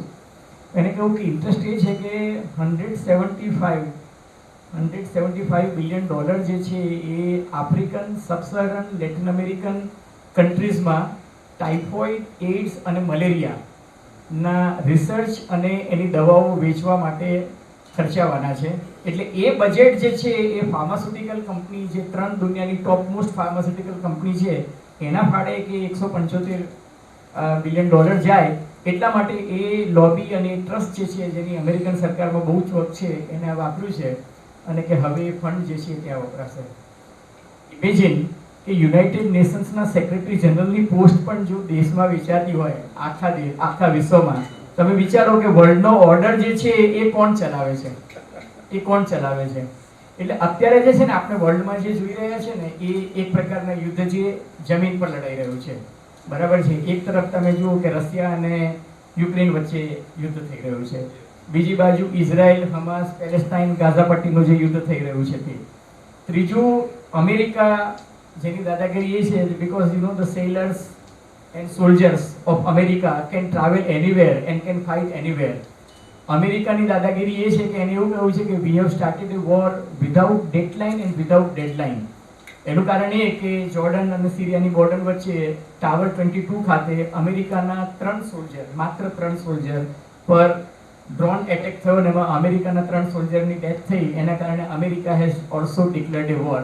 પણ એ અનડેટેડ, એટલે ડેડલાઇન વગરનું છે અને ડેડલાઇન વગરનું છે. એટલે અમે યુદ્ધ કરશું, અમારા ટાઈમે કરશું, અમને યોગ્ય લાગશે એ જગ્યાએ કરશું અને જ્યાં ઈચ્છું ત્યાં કરશું. અને તમે જુઓ કે એમને જવાબી હુમલો એક જ અઠવાડિયામાં આપ્યો અને સિરિયામાં, ઈરાકમાં, પછી લેબેનોનમાં, આ બધી જગ્યાએ એ લોકોએ પણ ડ્રોનથી અટેક કર્યા છે. આ ક્યારે અટકશે એની કોઈ કલ્પના નથી. અને હવે છેલ્લે જે અટેક કર્યો છે એ તો હુથી પર કર્યો છે. 20મી સદીમાં જેટલા પણ યુદ્ધો થયા ને એ બધા યુદ્ધો જે છે જમીન પર કબજો મેળવવાના થયા. દાખલા તરીકે યુક્રેન અને રશિયા વચ્ચેનું જે યુદ્ધ છે એ યુક્રેનની ટેરિટરી જે છે એ પડાવી લેવા માટેનું યુદ્ધ છે. ઈરાક, હમાસ અને ઇઝરાયલ વચ્ચેનું યુદ્ધ છે એ ગાઝા પટ્ટી પરનો કબજો કરવા માટેનું યુદ્ધ છે. પણ હવે સાહેબ જે યુદ્ધની પેટર્ન બદલાઈ રહી છે એ દરિયાના પાણી પરનો કબજો મેળવવા માટેની છે. અને એટલે તમે જુઓ કે છેલ્લા 2-1 મહિનાથી તમે વાંચતા હશો કે દરિયામાં ચાંચિયાગીરી વધી. ભારત સરકારે પોતાની નેવલ આર્મી જે છે, નૌકાદળ જે છે એ તમારે દરિયામાં મોકલવું પડે છે. માલદીવ એવું કહે છે કે ભારતીય નૌકા સેનાને કહો કે અહીંથી પાછી હટે, કારણ કે ચીન પોતાનું થાણું જે છે ત્યાં સ્થાપવા માંગે છે. અને તમે જુઓ કે અત્યારે ઇન્ડિયાના જેટલા પણ પડોશી દેશો છે, વેધર ઇટ ઇઝ મ્યાનમાર હોય, નેપાલ હોય, ચીન હોય, પાકિસ્તાન હોય, ઇવન માલદીવ કે જે આપણું બગલ બચ્ચું ગણાતું હતું કે માલદીવમાં પાણીની બોટલ્સ પણ છે ને ઇન્ડિયન વપરાતી હતી. ઇન્ડિયન ફિલ્મ સ્ટાર્સ તો જતા હતા પણ ત્યાંના દરેક વર્કર જે છે એ બધા ઇન્ડિયન્સ જ છે. By and large service industry છે એના પર ઇન્ડિયનનો કબજો છે. અત્યારે માલદીવ ઇઝ ઇન્સિસ્ટિંગ, અને માલદીવમાં જે સરકાર ચૂંટાઈ છે એનો મેન્ડેટ જ એ છે કે અમે ઇન્ડિયન્સને અહીંથી કાઢીશું. કારણ એ છે કે ચીન જે છે એ ત્યાં પોતાનું થાણું પ્રસ્થાપિત કરવા માંગે છે અને ચીને જ્યાં જે સરકાર અમલમાં આવે એને કહ્યું છે કે તારે એમ કે આ લોકોને હટાવવા. સાહેબ આ વર્ષે જે સૌથી મોટી ઘટના બનવાની છે ને એ શું બનવાની છે ખબર છે? વિશ્વના સૌથી વધુ વસ્તી ધરાવતા 10માંથી 7 દેશો છે એ ચૂંટણીમાં જઈ રહ્યા છે. ઓકે, દુનિયાની 50% વસ્તી જે છે એ આ વખતે વોટિંગ કરવાની છે. ધેટ મીન્સ કે આ બધા ડેમોક્રેટિક કન્ટ્રીઝ છે. હવે કહેવાતા ડેમોક્રેટિક કન્ટ્રીમાં પાકિસ્તાનમાં કઈ રીતે ચૂંટણી થાય છે આપણને બધાને ખબર છે. બાંગ્લાદેશમાં કઈ રીતે ચૂંટણી થઈ, શેખ હસીના મેડમ ફરી પાછા કઈ રીતના આવે, વી ઓલ ન્યુ, બરાબર છે. બધા ઓપોઝિશન લીડરને એને જેલમાં પૂરી દીધા. પાકિસ્તાનમાં ઇમરાન ખાનને જેલમાં પૂરી દીધો. એક જે 10 વર્ષની સજા આપી, બીજાએ 7.5 વર્ષની આપી, એની વાઈફને પણ સજા આપી દીધી, હે ને. તો કહેવાનું તાત્પર્ય એ છે કે પાકિસ્તાનના ઇમરાન ખાને અમેરિકાને છોડીને ચીન તરફ દ્રષ્ટિ કરી અને અમેરિકાએ એની ગેમ કરી નાખી. બરાબર છે. હવે સાહેબ તમે વિચારો કે ભારતમાં ચૂંટણી આવવાની છે, ઇન્ડોનેશિયામાં ચૂંટણી આવવાની છે, મેક્સિકોમાં ચૂંટણી આવવાની છે, અને સૌથી મહત્વની ચૂંટણી તો અમેરિકામાં આવવાની છે. અને અમેરિકામાં ચૂંટણી આવશે તો આજે અમેરિકાની પોલિસી જે છે એ રશિયા સામે યુક્રેનને મદદરૂપ થવાની છે. આજે અમેરિકાના પ્રેસિડેન્ટની પોલિસી એ છે કે ઇઝરાયલને પૂરેપૂરો સપોર્ટ કરવો, ગાઝા પટ્ટી અથવા તો પેલેસ્ટાઇનમાં એ જે કંઈ આતંક મચાવી રહ્યા છે અને 25,000થી વધુ લોકોને મારી નાખ્યા છે. માની લો કે આવતીકાલે ડોનાલ્ડ ટ્રમ્પ આવશે તો એ શું કરશે? જો એ જો બાઇડનની પોલિસીને રિવર્સ કરશે તો ગ્લોબલ ઇક્વેશન્સ બદલાશે કે નહીં બદલાય સર? તો ગ્લોબલ ઇક્વેશન પણ બદલાઈ જશે, ગ્લોબલ ટેન્શન પણ બદલાઈ જશે અને વેપારની ટ્રેન્ડ અને પોઝિશન જે છે એ આખી બદલાઈ જશે. The point I am making is કે બાંગ્લાદેશ પાકિસ્તાનમાં તો ગઈકાલ ચૂંટણી થઈ ગઈ, અત્યારે ત્યાં કાઉન્ટિંગ થઈ રહ્યું છે અને આર્મી ઈચ્છે એ જ વ્યક્તિ ત્યાં પ્રાઇમ મિનિસ્ટર તરીકે બેસે. ભારતમાં ચૂંટણી થવાની છે, રશિયામાં થવાની છે, ઇન્ડોનેશિયામાં થવાની છે, મેક્સિકોમાં થવાની છે અને છેલ્લે નવેમ્બરમાં અમેરિકામાં થવાની છે. હવે સાહેબ અહીં બેઠા છે, એક બહુ સરસ ઓર્ડર લખ્યું છે કે જ્યારે કોઈ પણ કન્ટ્રી સુપર પાવર બનવાની કોશિશ કરે છે અને જે પ્રસ્થાપિત સુપર પાવર હોય છે એ સિચ્યુએશન જ્યારે આવે છે તો 16માંથી 12 સિચ્યુએશનમાં વર્લ્ડ વોર થવાની સ્થિતિ જે છે એ નકારી શકાતી નથી. અને તમે જુઓ કે જેટલા મોટા વોર થયા છે એ થવાનું કારણ એ જ છે કે એક સુપર પાવર હતો એને હરાવવા માટે બીજો સુપર પાવર પેદા થયો અને એ સ્થિતિ જે છે ઓલમોસ્ટ આ વખતે નિર્મિત થઈ ચૂકી છે. કારણ કે અમેરિકા એક સુપર પાવર છે, અમેરિકા એક સુપર પાવર છે. પણ હું જે તમને કહી રહ્યો છું, એથેન્સ અને સ્પાર્ટા વચ્ચે જે યુદ્ધ થયું ત્યારથી લઈને આદિમ તકના એટલે જે ડોક્યુમેન્ટેડ હિસ્ટ્રી ઓફ વોર જે છે એની હું તમને વાત કરું છું કે 16માંથી 12 કિસ્સામાં જે છે વર્લ્ડ વોર અથવા તો બિગ વોર તરફની સિચ્યુએશન ગઈ હતી. હવે સાહેબ કલ્પના કરો, તમે મને જે સવાલ પૂછો કે 10 વર્ષ પછીનો વર્લ્ડ ઓર્ડર કેવો હશે, બરાબર છે? આ રૂમમાં જે લોકો 50 વર્ષથી મોટી વયના લોકો બેઠા છે ને એમને તો ખબર છે કે 50 વર્ષ પહેલા એટલે વર્લ્ડ જે છે ને ઇટ વોઝ બાયપોલાર, એટલે કે બે ધ્રુવીય વિશ્વ હતું. એક તરફ અમેરિકા હતું અને બીજી તરફ રશિયા નહીં સાહેબ, યુનાઇટેડ સ્ટેટ યુએસએસઆર હતું, બરાબર છે? બવારત ત્યારે થઈ કારણ કે રશિયા થયું. પણ યુએસએસઆર જે હતું ને એ militarily it was a very strong super power, but it was not an economically super power. Advantage of America એ છે કે અમેરિકા જે છે એ મિલિટરીલી સુપર પાવર છે, અમેરિકા જે છે ઇકોનોમિકલી પણ સુપર પાવર છે અને અમેરિકા જે છે ટેકનોલોજી પોઈન્ટ ઓફ વ્યૂથી પણ અમેરિકા જે છે એ સુપર પાવર છે. હવે આ સુપર પાવર જે છે એ 50 વર્ષથી ઉપરના લોકોને તો ખબર છે કે ભાઈ અમેરિકા વર્લ્ડ પહેલા બે ધ્રુવીય હતું. 50 વર્ષથી ઓછા એટલે આ ગૌરવ ખારા કે અમારા ચેતન શેઠ જેવા સાથીદાર ઇવન તમને એવું લાગતું હશે કે ભાઈ અમેરિકા સુપર પાવર છે. અને હવેની જનરેશન જે છે એવું માને છે કે ચીન અને અમેરિકા આ બે જે છે એ સુપર પાવરની હરીફાઈમાં છે, બરાબર છે કે નહીં સાહેબ? આ જમાનો જે છે ને એ ઇન્ફોર્મેશન સુપર હાઈવેનો છે. આ જમાનો જે છે ને એ ટેકનોલોજી ડ્રીવન વર્લ્ડનું ડિજિટલ ઓર્ડર જે છે એ પ્રસ્થાપિત થવાનો છે. આજથી 10 વર્ષ પછીની જે સ્થિતિ જે છે એનું તમને વર્ણન કરું છું. આઈ બિલોંગ ટુ પ્રિન્ટ મીડિયા અને આઈ થિંક કોણ મને આજે જ અમે આપની ચેમ્બરમાં બેઠા હતા ત્યારે somebody was asking me કે મારા દીકરા એમ કે છાપું નથી વાંચતા, બરાબર છે? આઈ થિંક હેમંતભાઈ જ મને કહેતા હતા કે હે ને, હેમંતભાઈ જ મને કહેતા હતા કે સાહેબ મારો દીકરો છાપું નથી વાંચતો, તો હવે એમ કે આ છાપાનું કે પ્રિન્ટ મીડિયાનું શું ફ્યુચર હશે? And Siddharthbhai, I told him that you know if eyeballs are shifting from print to electronic, my advertisers will also shift and my readers will also shift. તો એ છે ને શિફ્ટિંગ એવું છે કે આજની તારીખે એક જમાનામાં એવું હતું કે ન્યૂઝપેપરને 85% એડવર્ટાઇઝમેન્ટ મળતી હતી કોઈ પણ એક નવી પ્રોડક્ટ લોન્ચ થાય તો. આજે ન્યૂઝપેપરને 20% જ એડવર્ટાઇઝમેન્ટ મળે છે, 35% જે છે ને એ ડિજિટલને જાય છે અને 45% જે છે એ ટેલિવિઝનને જાય છે. But at the same time ન્યૂઝપેપરે પણ પોતાના .com શરૂ કરી દીધા છે, timesofIndia.com, ahmedabadmirror.com, એટલે એ લોકો પણ પોતાનું રેવન્યુ જે છે અલગ પ્લેટફોર્મથી મેળવી લે છે. But the point I am making is કે ન્યૂઝપેપરની શરૂઆત થઈ અથવા તો પ્રિન્ટ મીડિયાની શરૂઆત થઈ તો પ્રિન્ટિંગ પ્રેસની શોધ કરનાર જે છે ને એ ગુટેનબર્ગ હતો અને ગુટેનબર્ગના જમાનાથી આજના જમાના સુધીની 550 વર્ષના ઇતિહાસની હું વાત કરું તો ગુટેનબર્ગ ટુ ઝુકરબર્ગ એટલે માર્ક ઝુકરબર્ગ કે મેટા કંપનીનો માલિક કે જેને ફેસબુક અને વોટ્સએપ ખરીદી લીધા છે કે જે વર્લ્ડના ઇન્ફોર્મેશન સુપર હાઈવે પર જેનો કબજો છે એ ગુટેનબર્ગથી લઈ અને ઝુકેરબર્ગનો 575 વર્ષનો ઇતિહાસ તમે ચકાસો, નોટબુકથી લઈને ફેસબુક સુધીનો ઇતિહાસ ચકાસો, પેપીરસથી લઈને પિક્સલ, પેપીરસ એટલે જ્યારે ઇંકની જે સૌથી પહેલી શોધ થઈ તો પેપીરસથી થઈ, પેપીરસથી લઈને પિક્સલ, આ મોબાઈલમાં આપણે કેટલા પિક્સલનો મોબાઈલ છે એની વાત કરીએ છીએ જેથી પિક્ચરની ક્વોલિટી સારો આવે. તો સાહેબ હા, કેમેરાને એની વાત કરું છું. તો આ 575 વર્ષના ઇતિહાસમાં કનેરા સાહેબ ન્યૂઝપેપરને 5 કરોડ વાંચકો સુધી પહોંચતા 44 વર્ષ લાગ્યા હતા. 5 કરોડ વાંચકો સુધી પહોંચતા ન્યૂઝપેપરને 44 વર્ષ લાગ્યા હતા. રેડિયોને 5 કરોડ શ્રોતાઓ સુધી પહોંચતા 34 વર્ષ લાગ્યા હતા. ટેલિફોનને 5 કરોડ સબસ્ક્રાઇબર્સ અથવા તો ગ્રાહક મેળવતા 20 વર્ષ થયા હતા. ટેલિવિઝનને 5 કરોડ શ્રોતાઓ જો મેળવતા લગભગ 13 વર્ષ થયા હતા. ઇન્ટરનેટને 5 કરોડ યુઝર્સ મેળવવા માટે 5 વર્ષ લાગ્યા હતા. પણ ફેસબુકને માત્ર 2 વર્ષ લાગ્યા હતા 5 કરોડ યુઝર્સ મેળવવા. ટ્વિટર જે છે ને એને 5 કરોડ ટ્રોલ્સ યુઝર્સની વાત નથી કરતો, 5 કરોડ ટ્રોલ્સ છે ને 3 મહિનામાં આવવા માંડ્યા હતા. The point I am making is કે દુનિયામાં ગમે તેટલી મંદી ચાલતી હોય ને, ગૂગલનો ટ્રાફિક દર વર્ષે 400%ના દરે સાહેબ પરેશભાઈ વધે છે.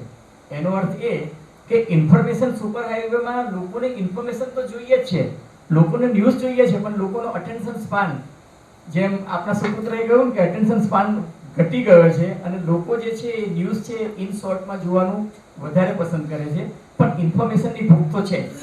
હવે સાહેબ આ પરિપ્રેક્ષ્યમાં હું તમને વાત કરું કે આવનારા 10 વર્ષોમાં ટેકનોલોજીનું આધિપત્ય જે છે એ કેટલું બધું વધી જશે અને આવનારા 10 વર્ષોમાં તમે મને પૂછો છો ને વર્લ્ડ ઓર્ડર, તો સિનારીઓ કેવો હશે? તો પહેલો સિનારીઓ હું જોઉં છું તો એમાં ગ્લોબલ સિક્યુરિટી ઓર્ડર જે છે એ સૌથી મહત્વનો છે.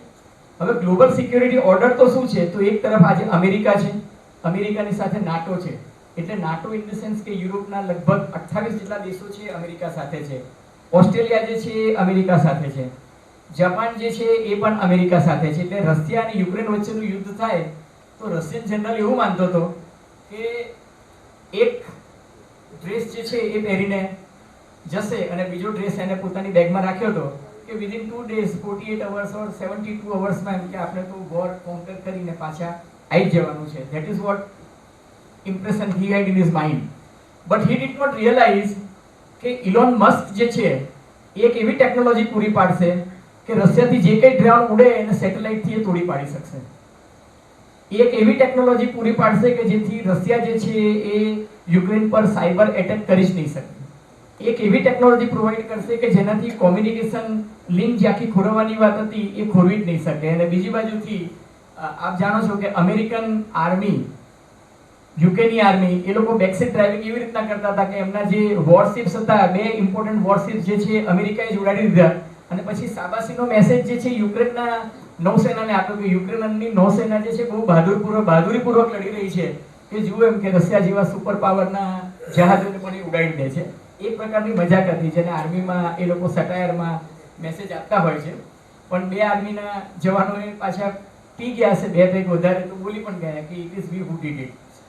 The point I am making is કે સાહેબ તમે વિચારો કે એક તરફ આ તાકાત છે, ચીનની તાકાત આજની તારીખે એશિયા અને આફ્રિકાના કેટલાક કન્ટ્રીઝ પૂરતી મર્યાદિત છે, પણ ચીન હવે ધીરે ધીરે તમે જુઓ તો નેપાળ પર પોતાનો કબજો એને જમાઈ લીધો છે, મ્યાનમાર પર જમાઈ લીધો છે, શ્રીલંકામાં એને જમાઈ લીધો છે, બાંગ્લાદેશને કન્વર્ટ કરવાની કોશિશ કરી રહી છે, અફઘાનિસ્તાનના બધા દેશો પર ચીન જે છે ધીરે ધીરે તમે કબજો કરી રહ્યું છે. સિમિલરલી તમે જુઓ તો આફ્રિકામાં in most of the African countries sir everywhere you will find China town, અને એ લોકો ત્યાં ઇન્ફ્રાસ્ટ્રક્ચરના પ્રોજેક્ટ્સ લે છે, એ બધી કંપનીઝને લોન આપે છે, ગવર્મેન્ટ લોન આપે છે, એમની પાર્લામેન્ટ બનાવી લે છે.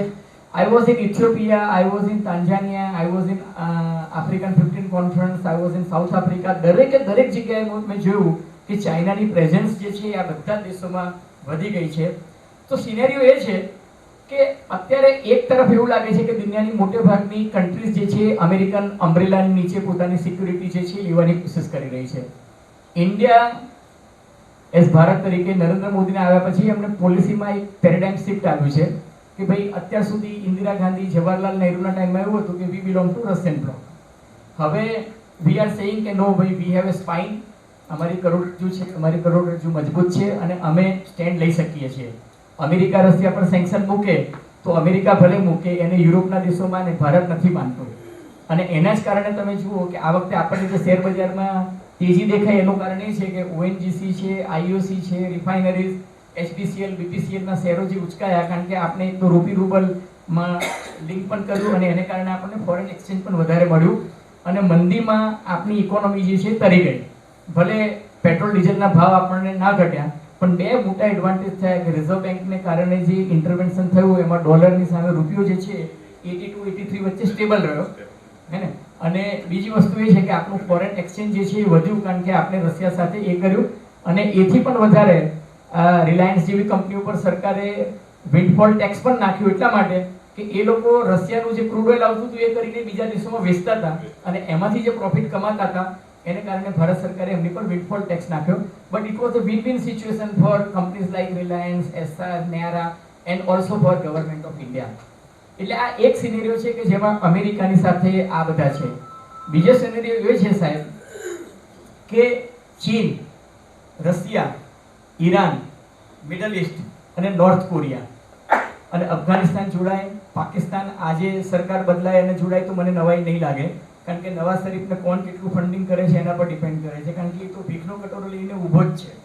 હવે સાઉદી અરેબિયા અને યુનાઇટેડ અરબ અમીરાતે પણ એને આપવાની ના પાડી દીધી છે. એટલે જો અમેરિકા એને ફંડિંગ કરશે એશિયન ડેવલપમેન્ટ બેંકમાંથી કે વર્લ્ડ બેંકમાંથી તો એ તરફ જશે અને નહીં તો ચીન તરફ જશે. એટલે શિયાળતાને સીમ ભણીને કૂતરું ગામ ભણી જેવો ઘાટ છે પાકિસ્તાનનો.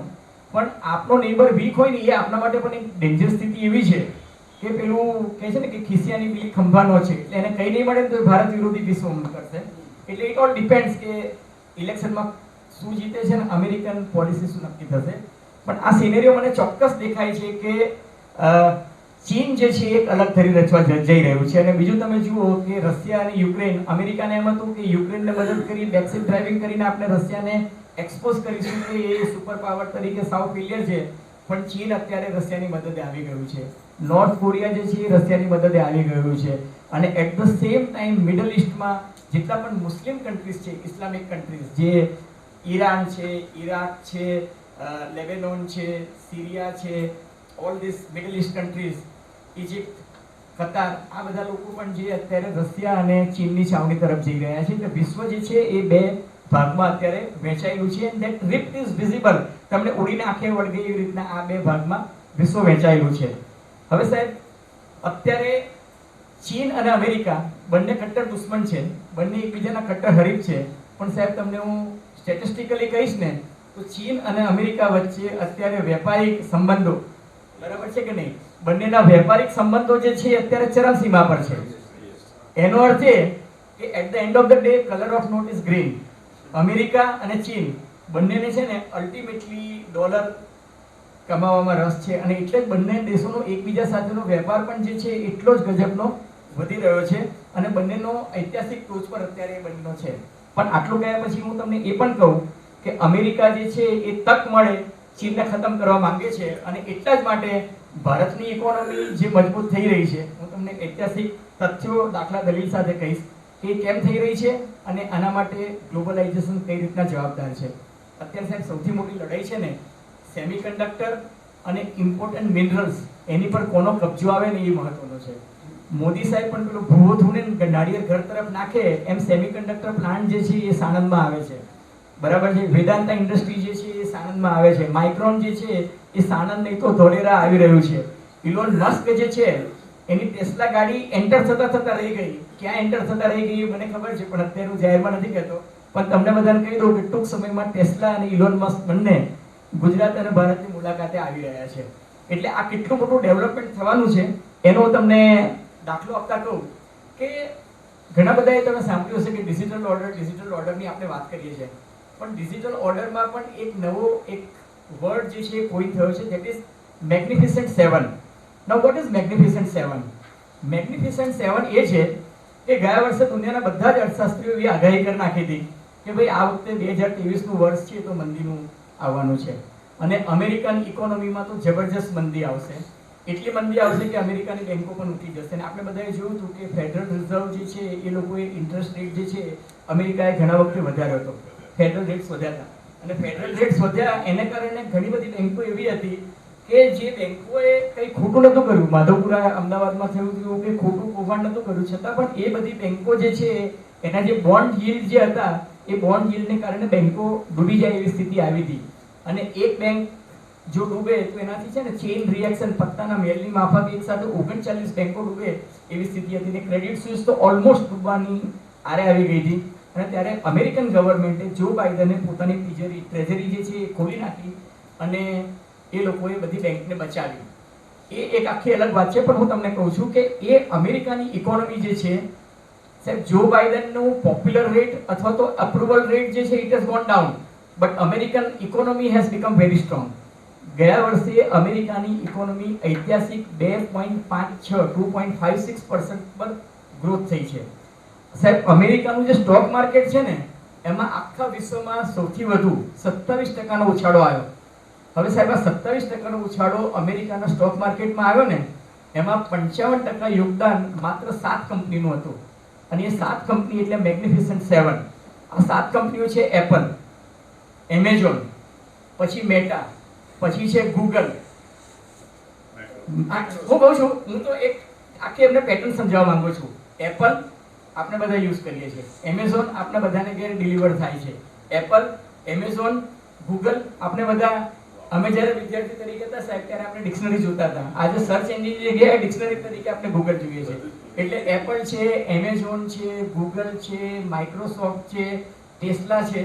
ટેસ્લા એટલા માટે કે ટેસ્લાએ ટ્વિટર લીધું છે. અને મેટા ઇન ધ સેન્સ કે જેની પાસે ફેસબુક અને વોટ્સએપનો કબજો છે, ઇન્સ્ટાગ્રામ એની પાસે છે. એટલે આ જે 7 કંપનીઓ જે છે એ 7 કંપનીઓના શેર જે છે એમાં 100% થી 200% જેટલી વૃદ્ધિ થઈ. અને બીજી એક કંપની ભૂલી ગયો, એનવીડિયા કે જે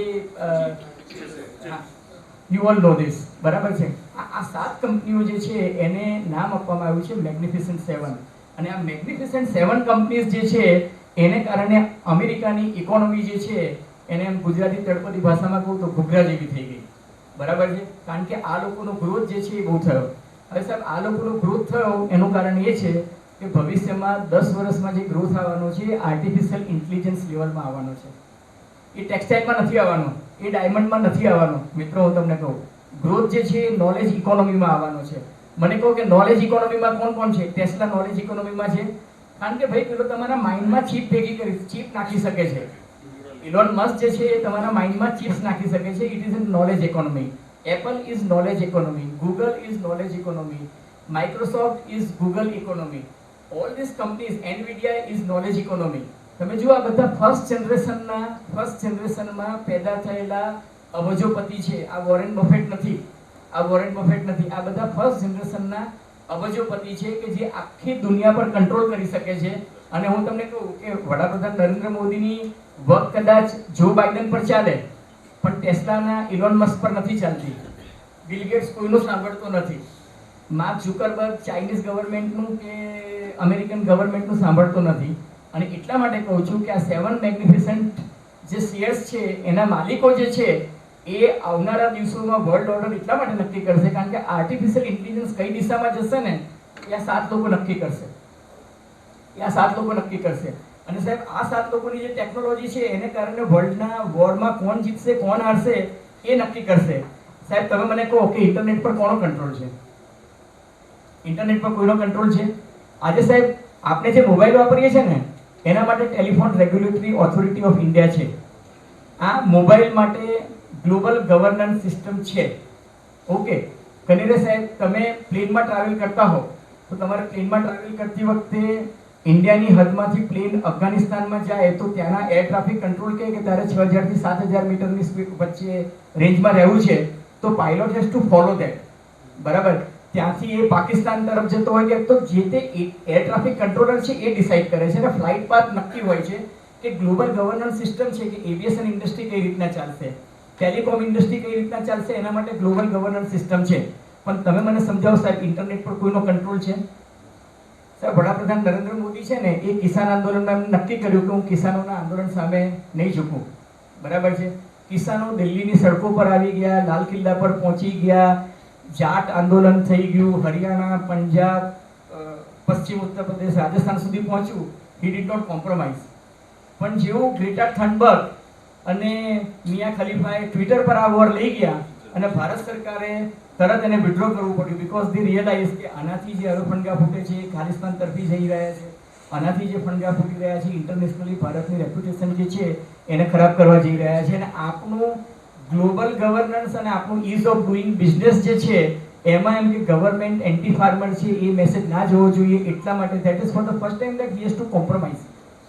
The reason was not because farmer agitation ને કારણે કે સાહેબ ડરે એવા કે વિડ્રો થાય એવા નથી, પરંતુ તમારી ઇમેજ જે છે એ ફોરેન કન્ટ્રીઝમાં ના બગડે. અને તમે જુઓ કે ફેસબુક પરથી કે ટ્વિટર પરથી મેટર ડાઉનલોડ એટલે ડિલીટ કરવાનું કામ સહેલું નથી કે ભારત સરકારે કહ્યું ને મેટર ડિલીટ થયું. ઘણા બધા કિસ્સામાં હવે આપણે ડેટા પ્રોટેક્શન સિસ્ટમ ને બધું આવી છે. But the point I am making is કે જે ટેકનોલોજી કંપનીઝ જે છે એ બહુ જ પાવરફુલ છે અને એના માટે હજુ કોઈ ગ્લોબલ ગવર્નન્સ સિસ્ટમ એવી આવી નથી કે તમે આ કંપનીઝને એ કરી શકો. અને યુદ્ધમાં અમેરિકા કોના પક્ષે રહે છે એ ઇમ્પોર્ટન્ટ નથી, એલોન મસ્ક કોના તરફેણમાં રહેશે એ વધારે મહત્વનું છે, ઇન્ટરનેટ કોના તરફે રહેવાનું છે એ વધારે મહત્વનું. એનું કારણ એ છે કે સાહેબ આજે વર્લ્ડમાં કેવો ઓપિનિયન બનાવવો ને એ કોણ નક્કી કરે છે ખબર છે? માર્ક ઝુકરબર્ગ નક્કી કરે છે, એ ગૂગલ નક્કી કરે છે. તમે ગમે તે સર્ચ કરો સાહેબ, ગૂગલમાં ટોપ સર્ચમાં જે આવશે એ સર્ચ એન્જિનની અલ્ગોરિધમ જે છે ને એ અલ્ગોરિધમ ઇલોન મસ્ક નક્કી કરે છે ટ્વિટર પર શું ચાલશે. એલ્ગોરિધમ કોણ નક્કી કરે છે? તો ગૂગલના માલિકો નક્કી કરે છે. અલ્ગોરિધમ કોણ નક્કી કરે છે? તો ફેસબુક, વોટ્સએપ, ઇન્સ્ટાગ્રામના અલ્ગોરિધમ જે છે એના પરથી થાય છે.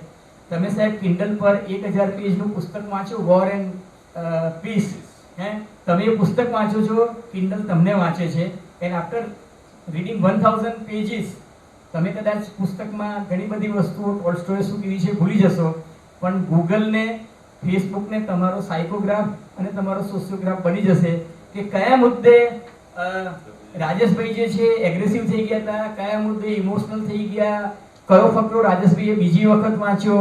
તમે ગૂગલ પર કે ગમે તેમાં કોઈ એક માની લો કે તમે સેમસંગ S24 સર્ચ કરજો આજે જઈને અને પછી જોજો કે તમારા ફેસબુક પર ને ટ્વિટર પર S24 ની જાહેર ખબરો આવે છે કે નહીં? આવે છે ને? સો સાહેબ હમણાં અમેરિકન સેનેટમાં પૂછવામાં આવ્યું કે આ એમ કે મોબાઈલ છે ગૂગલના સુંદર પિચાઈને, આપણા બધા મોટે ભાગના બધા બુદ્ધિજીવીઓ આ બધી કંપનીઓના CEO બધા ઇન્ડિયન્સ જ છે અને ઇન્ડિયન્સને ખબર છે કે શું કરવું શું નહીં કરવું. એને પૂછ્યું કે આ તમે એમ કે અમારી બધી સિક્રેટ વાતો સાંભળો છો? એટલે એને એવું કહું કે સાહેબ અમારે તમારી ટર્મ્સ કન્ડિશન લખેલી છે, ટર્મ્સ કન્ડિશન તમે એક્સેપ્ટ કરો તો એમ કે અમારું સોફ્ટવેર કે નહીં કરે. એને કહ્યું કે ના, હું બોલું છું એ આ સાંભળે છે. એટલે એને સામે પ્રશ્ન પૂછ્યો કે તમે હે ગૂગલ એમ કરીને ગૂગલને કંઈક પૂછો છો? એને કીધું કે હું પૂછું છું. તો કે તો ગૂગલ કઈ રીતના તમારા અવાજનો અનાદર કરે? એ કે હે ગૂગલ તમે ક્યારે બોલશો એ ગૂગલને શું ખબર છે? એટલે કે હે ગૂગલ તમે કરશો તો ગૂગલ તમને જવાબ આપશે, હે ને? એટલા માટે કે મારે માઇક ઓન રાખવું પડે છે, બરાબર છે? Now that is a very smart answer. એને કહું કે તમે હે એલેક્સા, હે ગૂગલ, હે સીરી, તમે કહો તો કે બધી સિસ્ટમ તો કે બધું સાંભળે જ ને એમ કે. હવે કોઈ સાંભળવું એક વસ્તુ છે અને સાંભળીને કોઈ જગ્યાએ કોઈ એનું રેકોર્ડિંગ કરે છે, કોઈ જગ્યાએ એનું મોનિટરિંગ થાય છે, વી ડુ નોટ નો. એનો અર્થ એ કે 1984માં મેં એક બુક વાંચી હતી કે big brother is watching everything. ના, પણ big brother is seeing everything. Big brother is seeing everything. પહેલા હતું ને પેલી હચની જાહેર ખબર આવતી હતી કે wherever you go our network follows, હે ને? હવે તમે wherever you go and whatever you do, Google knows everything. Google knows everything. પણ એને જ્યારે એનો ઉપયોગ કરવો હોય ત્યારે કરે છે. હવે સાહેબ આ સંદર્ભમાં ઇકોનોમીની વાત કરું તો અમેરિકન ઇકોનોમી જે છે એ પાવરફુલ થઈ છે કારણ કે એની પાસે અત્યારે આ બધી જ કંપનીના હેડક્વાર્ટર્સ છે ને અમેરિકા છે, બરાબર? પણ તમે ટ્વિટર સામે એક કેસ કરશો ને તો ટ્વિટર શું કહેશે કે our business office is in London, please contact London office. Our advertisement office is in Delhi, contact Delhi office. Our servers are in San Francisco, contact San Francisco. Our technical head is sitting in New York, contact there. Our algorithm head is sitting in Madrid, contact him. એનું શું છે કે જેમ server jumping થાય છે ને એમ આ લોકોની બધી ઓફિસીસ જમ્પિંગ થાય છે. એનું કારણ એ છે કે there is no global governance system કે જે ઇન્ટરનેટને કે આ બધી ટેકનોલોજી કંપની જે છે એને કંટ્રોલ કરી શકે. હવે સાહેબ અમેરિકા ઈચ્છે છે કે ચાઇનામાં ફોરેન ડાયરેક્ટ ઇન્વેસ્ટમેન્ટ ના જાય, પણ એનો અર્થ એ નથી કે કેપિટલ જે છે પેલા એક જમાનામાં જે મારવાડીએ તો તિજોરીમાં મૂકી રાખો એવી રીતના એ કેપિટલ અત્યારે કોઈ રહેતું નથી. કેપિટલનો તો ફ્લો તો ઓપન રહેવો જ જોઈએ. એટલે અમેરિકામાં ફોરેન ડાયરેક્ટ ઇન્વેસ્ટમેન્ટ નથી જતું, તો ફોરેન ડાયરેક્ટ ઇન્વેસ્ટમેન્ટ ક્યાં જાય છે? સાહેબ 2023માં તમને આંકડા આપું તો તમને નવાઈ લાગશે કે સૌથી વધારે ઇન્વેસ્ટમેન્ટ ક્યાં જઈ રહ્યું છે ખબર છે? જાપાનમાં જઈ રહ્યું છે, મેક્સિકોમાં જઈ રહ્યું છે, કેનેડામાં જઈ રહ્યું છે, વિયેટનામમાં જઈ રહ્યું છે, ઇન્ડોનેશિયામાં જઈ રહ્યું છે, ત્યારબાદ ભારત અને ત્યારબાદ તાઇવાન. એનો અર્થ એ કે ભારત હજુ આ યાદીમાં 6ઠ્ઠા નંબરે છે. ભારત આ યાદીમાં હજુ 6ઠ્ઠા નંબરે છે. ભારતથી આગળ પણ મેક્સિકો, કેનેડા અને આ બધી કન્ટ્રીઝ જે છે ત્યાં જઈ રહ્યું છે. હવે મને ખબર નહોતી કે અહીંયા આ પોસિબલ છે, નહીં તો હું પ્રેઝન્ટેશનમાં તમને ફિગર બતાવત. 2010 થી 2023 નું તમે એક ઇકોનોમિક સર્વે કાઢો ને સાહેબ, 1980માં ભારતનો અને ચીનનો જીડીપી એક સરખો જ હતો, પણ 1980 પછી ચીન હેડ બીકમ વેરી એગ્રેસિવ અને India could not become aggressive, કારણ કે China is a totalitarian country. ત્યાં સરમુખત્યારશાહી છે, one nation one leader one party, એ બધું ત્યાં ચાલે છે, એટલે એ લોકો રૂથલેસલી ડિસિઝન લઈ શકે છે. India is a democratic country. All said and done તો 2010 થી કે 2023 નો ગ્રાફ તમે જુઓ ને તો ચાઇનાની ઇકોનોમી ધીરે ધીરે ઉપર જતી હતી અને અમેરિકાની ઇકોનોમી આમ કરીને ઓલમોસ્ટ 2023 નું 22 પછી પ્રોજેક્શન એવું જતું હતું કે 2024માં ચીન જે છે અમેરિકાને ઓવરટેક કરીને ઉપર નીકળી જશે અને અમેરિકા ઓલમોસ્ટ સ્ટેગ્નન્ટ થશે. હકીકત એવું થયું છે કે આ વખતે અમેરિકાને જે ટેકનોલોજીનો એડવાન્ટેજ મળ્યો છે, મેગ્નિફિસન્ટ સેવનનો એડવાન્ટેજ મળ્યો, ચીન અને અમેરિકા વચ્ચેનું ડિસ્ટન્સ અત્યારે 30 થી 35% થઈ ગયું. એટલે America again has become economically super power, militarily super power and technologically also a super power. અને ચાઇનાની ઇકોનોમી 2023માં ઇટ હેઝ ગોન ડાઉન. ચાઇનાની ઇકોનોમી 2023માં એકદમ ડાઉન ગઈ છે. હવે સાહેબ ચાઇનાની ઇકોનોમી ડાઉન જાય તો શું થાય? એક તબક્કે ચીનમાં એવરી ક્વાર્ટર એટલે કે 3 મહિનામાં $100 બિલિયન નું ઇન્વેસ્ટમેન્ટ આવતું હતું. એટલે કે વર્ષમાં સાહેબ $400 બિલિયન નું ઇન્વેસ્ટમેન્ટ જે છે એ ચાઇનામાં આવતું હતું એક તબક્કે. ગયા વર્ષે કેટલું આવ્યું ખબર છે? Only $7 billion. કેટલું? Only $7 billion. એનો અર્થ એ કે વર્લ્ડની જે બેસ્ટ મલ્ટીનેશનલ કંપનીઝ છે they have started shifting their base from China to other countries. દાખલા તરીકે એપલ જે છે એની મેન્યુફેક્ચરિંગ સિસ્ટમ જે છે અત્યારે બેંગ્લોરમાં ને હરિયાણામાં લઈને આવે છે. કેમ? કારણ કે નાવ હી નોઝ કે ચાઇનામાં ઓલ સેડ એન્ડ ડન એક સરમુખત્યારશાહી છે અને ચાઇનાનો ભરોસો નથી પોસ્ટ કોરોના. એટલે they are shifting their base from China to India to Vietnam to Mexico to Indonesia to Canada and to Taiwan. All this કન્ટ્રીમાં એ લોકો કરી રહ્યા છે. સાહેબ ભારતમાં આખા વર્ષમાં માત્ર $50 બિલિયન નું જ ઇન્વેસ્ટમેન્ટ આવે છે. એટલે એની સરખામણીમાં હું ચીનની વાત કરતો હતો કે ચીનમાં $400 બિલિયન આવતું હતું, આપણે ત્યાં $50 બિલિયન આવ્યું છે. આ વખતે યુનાઇટેડ અરબ અમીરાત છે એના જે અત્યારે વાઇબ્રન્ટ ગુજરાતમાં આપણે ત્યાં આવ્યા હતા, એ લોકો પોતે જ ખાલી $50 બિલિયન નું ઇન્વેસ્ટમેન્ટ ભારતમાં કરવાના છે. ખાલી યુનાઇટેડ અરબ અમીરાત જે છે એ એટલું જ $50 બિલિયન નું ઇન્વેસ્ટમેન્ટ આ વર્ષે ભારતમાં કરવાના છે. એનું કારણ એ છે કે અમેરિકા ચીનનો વિકલ્પ શોધતું હોય તો જે ફંડ છે એ ફંડનું રીઅલોકેશન ક્યાં થાય? તો ફંડનું રીઅલોકેશન જે છે આટલા એરિયામાં થયું છે.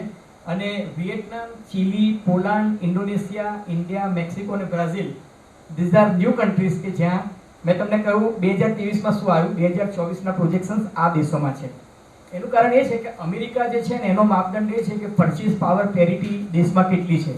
હવે પરચેઝ પાવર પેરિટીના માપદંડમાં ઇન્ડિયાએ જે ઇઝ ઓફ ડુઈંગ બિઝનેસ કર્યા અને એને કારણે જે ઘણા બધા સુધારા કર્યા એને કારણે ઇન્ડિયાનું રેટિંગ જે છે હવે સુધર્યું છે ને એના કારણે. અને બીજું કે ઇન્ડિયામાં લો એન્ડ ઓર્ડરની સિચ્યુએશન સારી છે.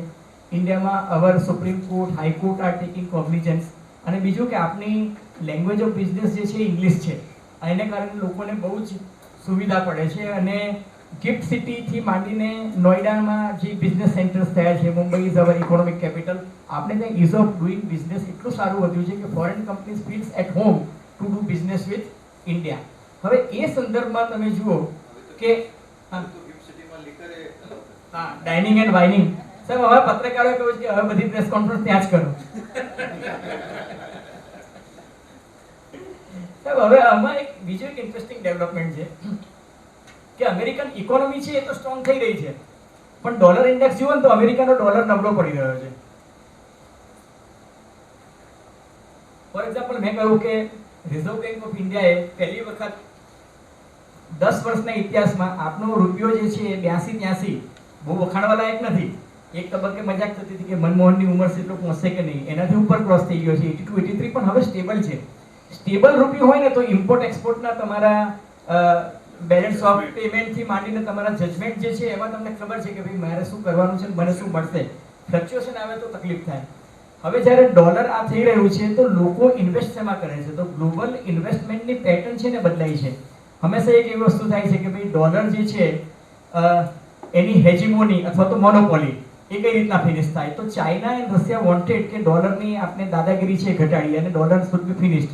એક એક્સપેરિમેન્ટ એવો થયો કે રશિયાએ અને ઇન્ડિયાએ જે રીતના રૂપી રૂબલમાં કર્યું એ રીતના એમ કે સાઉદી અરેબિયા અને યુનાઇટેડ અરબ અમીરાત જે છે એ પણ ચાઇના પાસેથી યુઆનમાં લે અને અમેરિકાએ તરફ સેન્કશનની ધમકી આપી અને હવે એ વાત આગળ નથી વધી. Now people are investing in Swiss franc. સ્વિટ્ઝરલેન્ડનો ફ્રાંક છે ને એ તમે જુઓ તો મજબૂત છે. કતારનો જે ઇકોનોમી છે, કતારની કરન્સી છે કે સાઉદી અરેબિયાની ઇકોનોમી તમે જુઓ તો એ પ્રમાણમાં સ્ટેબલ છે. People are investing in Australian dollars in economic investment. એટલે 2023માં ડોલર નબળો ચોક્કસ પડ્યો 3%, પણ આવનારા દિવસોમાં કારણ કે એની જે સાયકલ છે એ સાયકલ છેલ્લા 6-7 વર્ષથી તમે જુઓ તો constantly it is going down. એટલે આ જે થશે તો મને એવું લાગે છે કે લેટિન અમેરિકા અને ઈસ્ટર્ન યુરોપની કરન્સી જે છે એ રિઝનેબલી ઇન્ક્રીઝ થશે અને એના કારણે મને એવું લાગે છે કે વર્લ્ડમાં એક આખી ઇકોસિસ્ટમ એવી થશે કે જેથી અમેરિકાથી બહાર મેન્યુફેક્ચરિંગ ચીનથી જે ડાયવર્ટ થઈ રહ્યું છે એનો એડવાન્ટેજ ઇન્ડિયા, વિયેટનામ જેવી કન્ટ્રીને વધારે થશે. Because all said and done our public policy, our public administration and our international relations are at par best or excellent. તમે UK ની વાત કરો કે યુરોપિયન યુનિયનની વાત કરો કે અમેરિકા સાથેની વાત કરો તો we are very trusted nation કે જેની સાથે લોકો બિઝનેસ કરી શકે. અને એટલા માટે કે સ્ટેટ ગવર્મેન્ટ કે સેન્ટ્રલ ગવર્મેન્ટ દરેકની ગેરંટી પણ લે છે. હવે સાહેબ આની વચ્ચે આવનારા બજેટમાં શું થશે, કારણ કે આ વખતે તો સાહેબ બજેટ વોટ ઓન અકાઉન્ટ આવી ગયું, બરાબર છે. અમેરિકામાં પણ એ થશે, કોડ ઓફ કન્ડક્ટ અમેરિકામાં પણ આવી ગયું, પણ જુલાઈમાં જે બજેટ આવશે ને એમાં આપણા બધાની હાલત ટાઈટ થવાની છે. એનું કારણ એ છે કે હમણાં મધ્યપ્રદેશ, રાજસ્થાન, છત્તીસગઢ, તેલંગાના અને નોર્થ ઇસ્ટમાં જે ચૂંટણી આવી એમાં મધ્યપ્રદેશમાં લાડલી બહેનોના દિલ જીતવા માટે સરકારે જે રેવડીઓ વેચી છે, રાજસ્થાનમાં મોબાઈલ વેચ્યા છે, છત્તીસગઢમાં 500 રૂપિયામાં ગેસ સિલિન્ડર આપી દીધા છે, રાહુલ ગાંધીએ પણ દેવા માફ કરી નાખ્યા છે, કર્ણાટકમાં, હિમાચલ પ્રદેશમાં, તેલંગાનામાં, નોર્થ ઇસ્ટમાં પણ રેવડીઓ વેચાઈ છે, કેજરીવાલ પંજાબમાં અને દિલ્હીમાં વેચી રહ્યા છે. સાહેબ ભારત એકમાત્ર એવો દેશ છે ફેડરલ સિસ્ટમ. અમેરિકા અને ઇન્ડિયાની હું કમ્પેરિઝન કરું તો અમેરિકામાં there is a financial discipline that no state can do expenditure more than 25%. સાહેબ આપણે ત્યાં તો બિહાર, પંજાબ, પશ્ચિમ બંગાળ આ બધાના જીડીપી છે ને એની કરતાં એમના દેવા વધારે છે. સ્થિતિ એવી છે શ્રીલંકા જેવી હાલત થઈ શકે સર. ભજુભાઈ વાકને મેં એક વાત કહ્યું, મેં કીધું સાહેબ આપનું દેવું પણ 1,75,000 કરોડનું થઈ ગયું છે. મને કે એ તો ઇજ્જત હોય એને લોકો દીધે ને એમ કે મને કે એ તો કે આપણી ઇજ્જત છે એટલે આપણને ધીરે છે, પણ કે આપણું ફાઇનાન્શિયલ ડિસિપ્લિન છે. ગુજરાતનું દેવું વધારે છે પણ ગુજરાતનું શું છે ફાઇનાન્શિયલ ડિસિપ્લિન પણ છે સામે પક્ષે. એટલે Gujarat is a safe state. અને બીજું કે જીડીપીના પ્રપોર્શનમાં આપણે વિધિન અવર લિમિટ ડેટ થયું છે, પણ બીજા બધાના જે દેવા છે દેવા એટલા બધા ભયંકર છે. એટલે શું થશે સાહેબ, અત્યારે તો તમે બજેટમાં તમે ઓન રેકોર્ડ બધું બતાવી દેશો અને પછી છેલ્લે ગિલોટીનનો ગોટો પણ છેલ્લે ચડી જશે. પણ થશે શું કે આવનારા બજેટમાં બધી ખાધ આવશે ને ખાધ પુરાંત કરવા માટે મારી પર અને તમારી પર ભયંકર ટેક્સ આવવાના છે. અને આ ટેક્સ જે છે એ માત્ર ઇન્ડિયામાં આવશે એવું નથી. એનું કારણ એ છે કે ભારતનું જે જીડીપી છે ને એનો એવરેજ ખર્ચ 4% હતો ને 4%થી વધીને 6% થઈ ગયો છે. અને સ્ટેટના એક્સપેન્ડિચર 50%થી ઉપર થઈ ગયા છે. એટલે બધો ભાર છે એટલે કન્યાની કેડી એટલે મારી તમારી પર આવવાનું છે. પણ આ માત્ર ભારતની સ્થિતિ છે એવું નથી. અમેરિકામાં પણ રેવડીઓ વેચાય છે.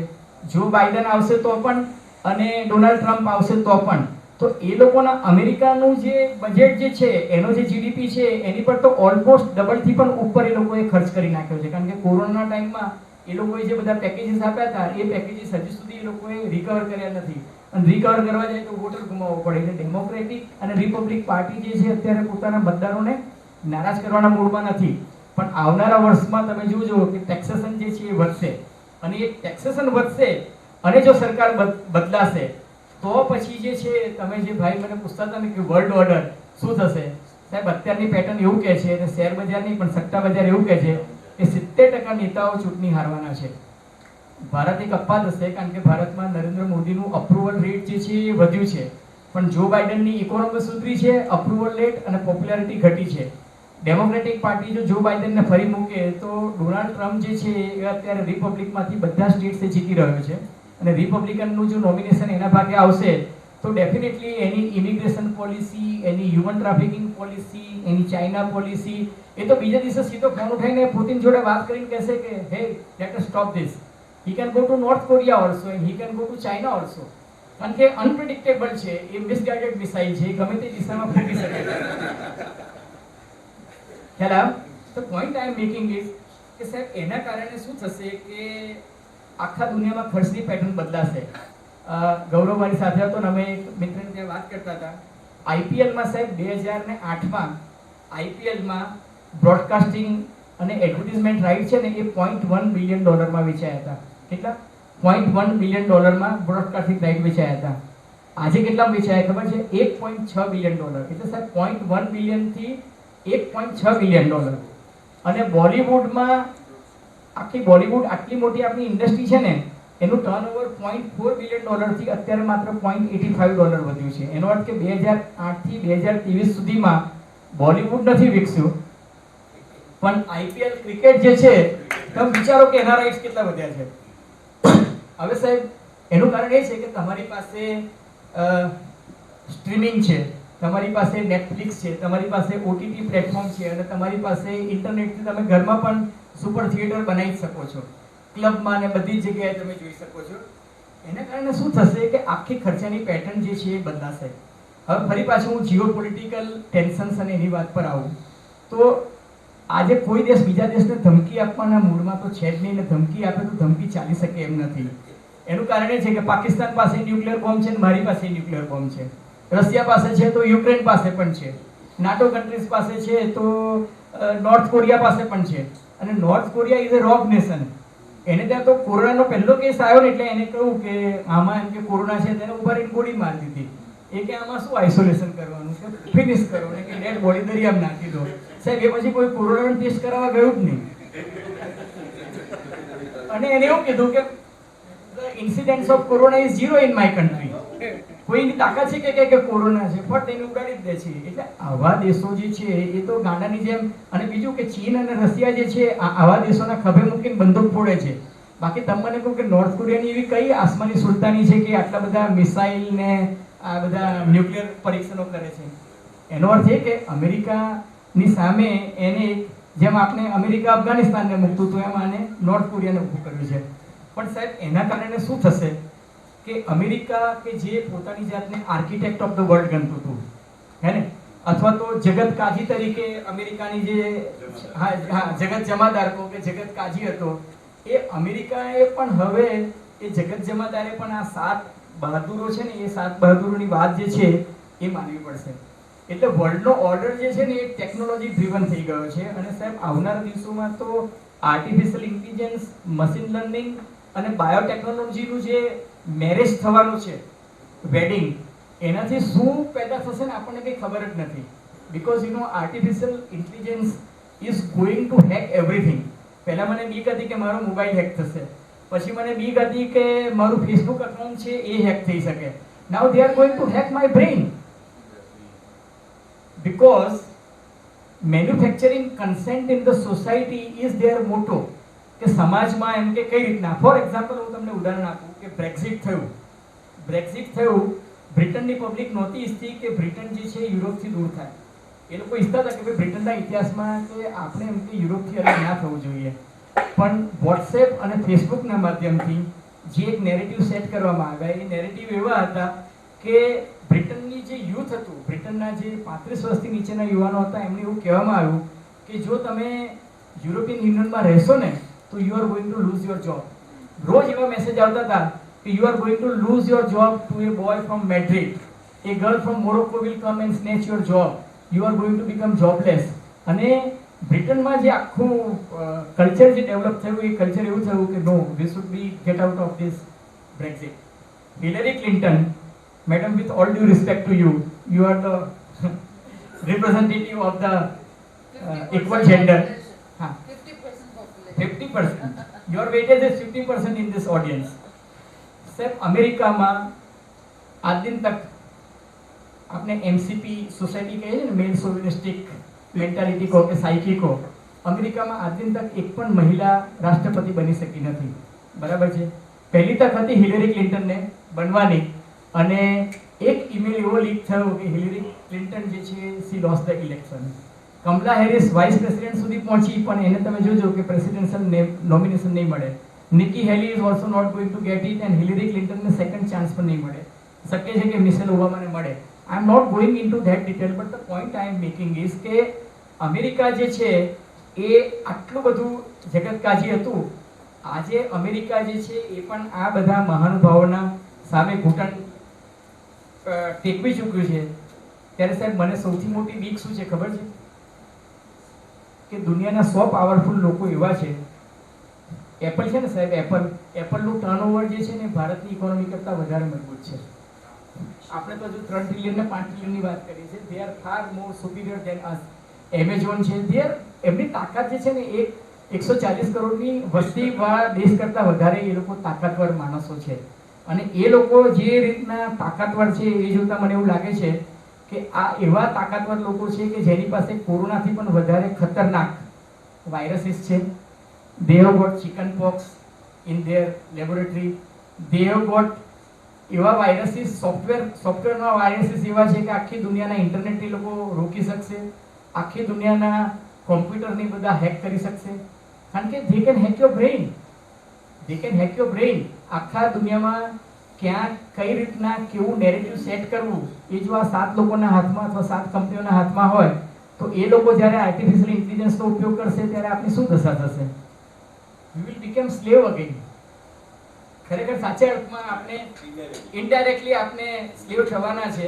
કારણ કે જો આ મહાનુભાવો જવાબદારીપૂર્વક નહીં વર્તે તો ન જાણ્યું જાનકી નાથે સવારે શું થવાનું છે. તમે ચિઠ્ઠી લખો છો એટલે ટાઈમ પૂરું કરવાનું છે એવું છે?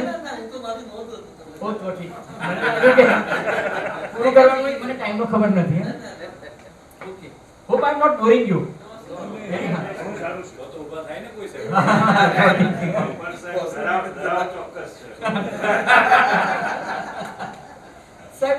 ડરાવતો નથી, હું તમને ગ્લોબલ સિનેરિયો શીખવાડું છું. અને હું કહું છું think global and act local. હું આઈ એમ કમિંગ ટુ ધેટ. હવે હું તમને સાહેબ જસ્ટ એક કેસ સ્ટડી કહું. એક મિત્રે કહ્યું ચીન અને ભારતની વાત. હું સાહેબ કહું ચીનને છે ને દુખે છે પેટ ને ફૂટે છે માથું. બરાબર?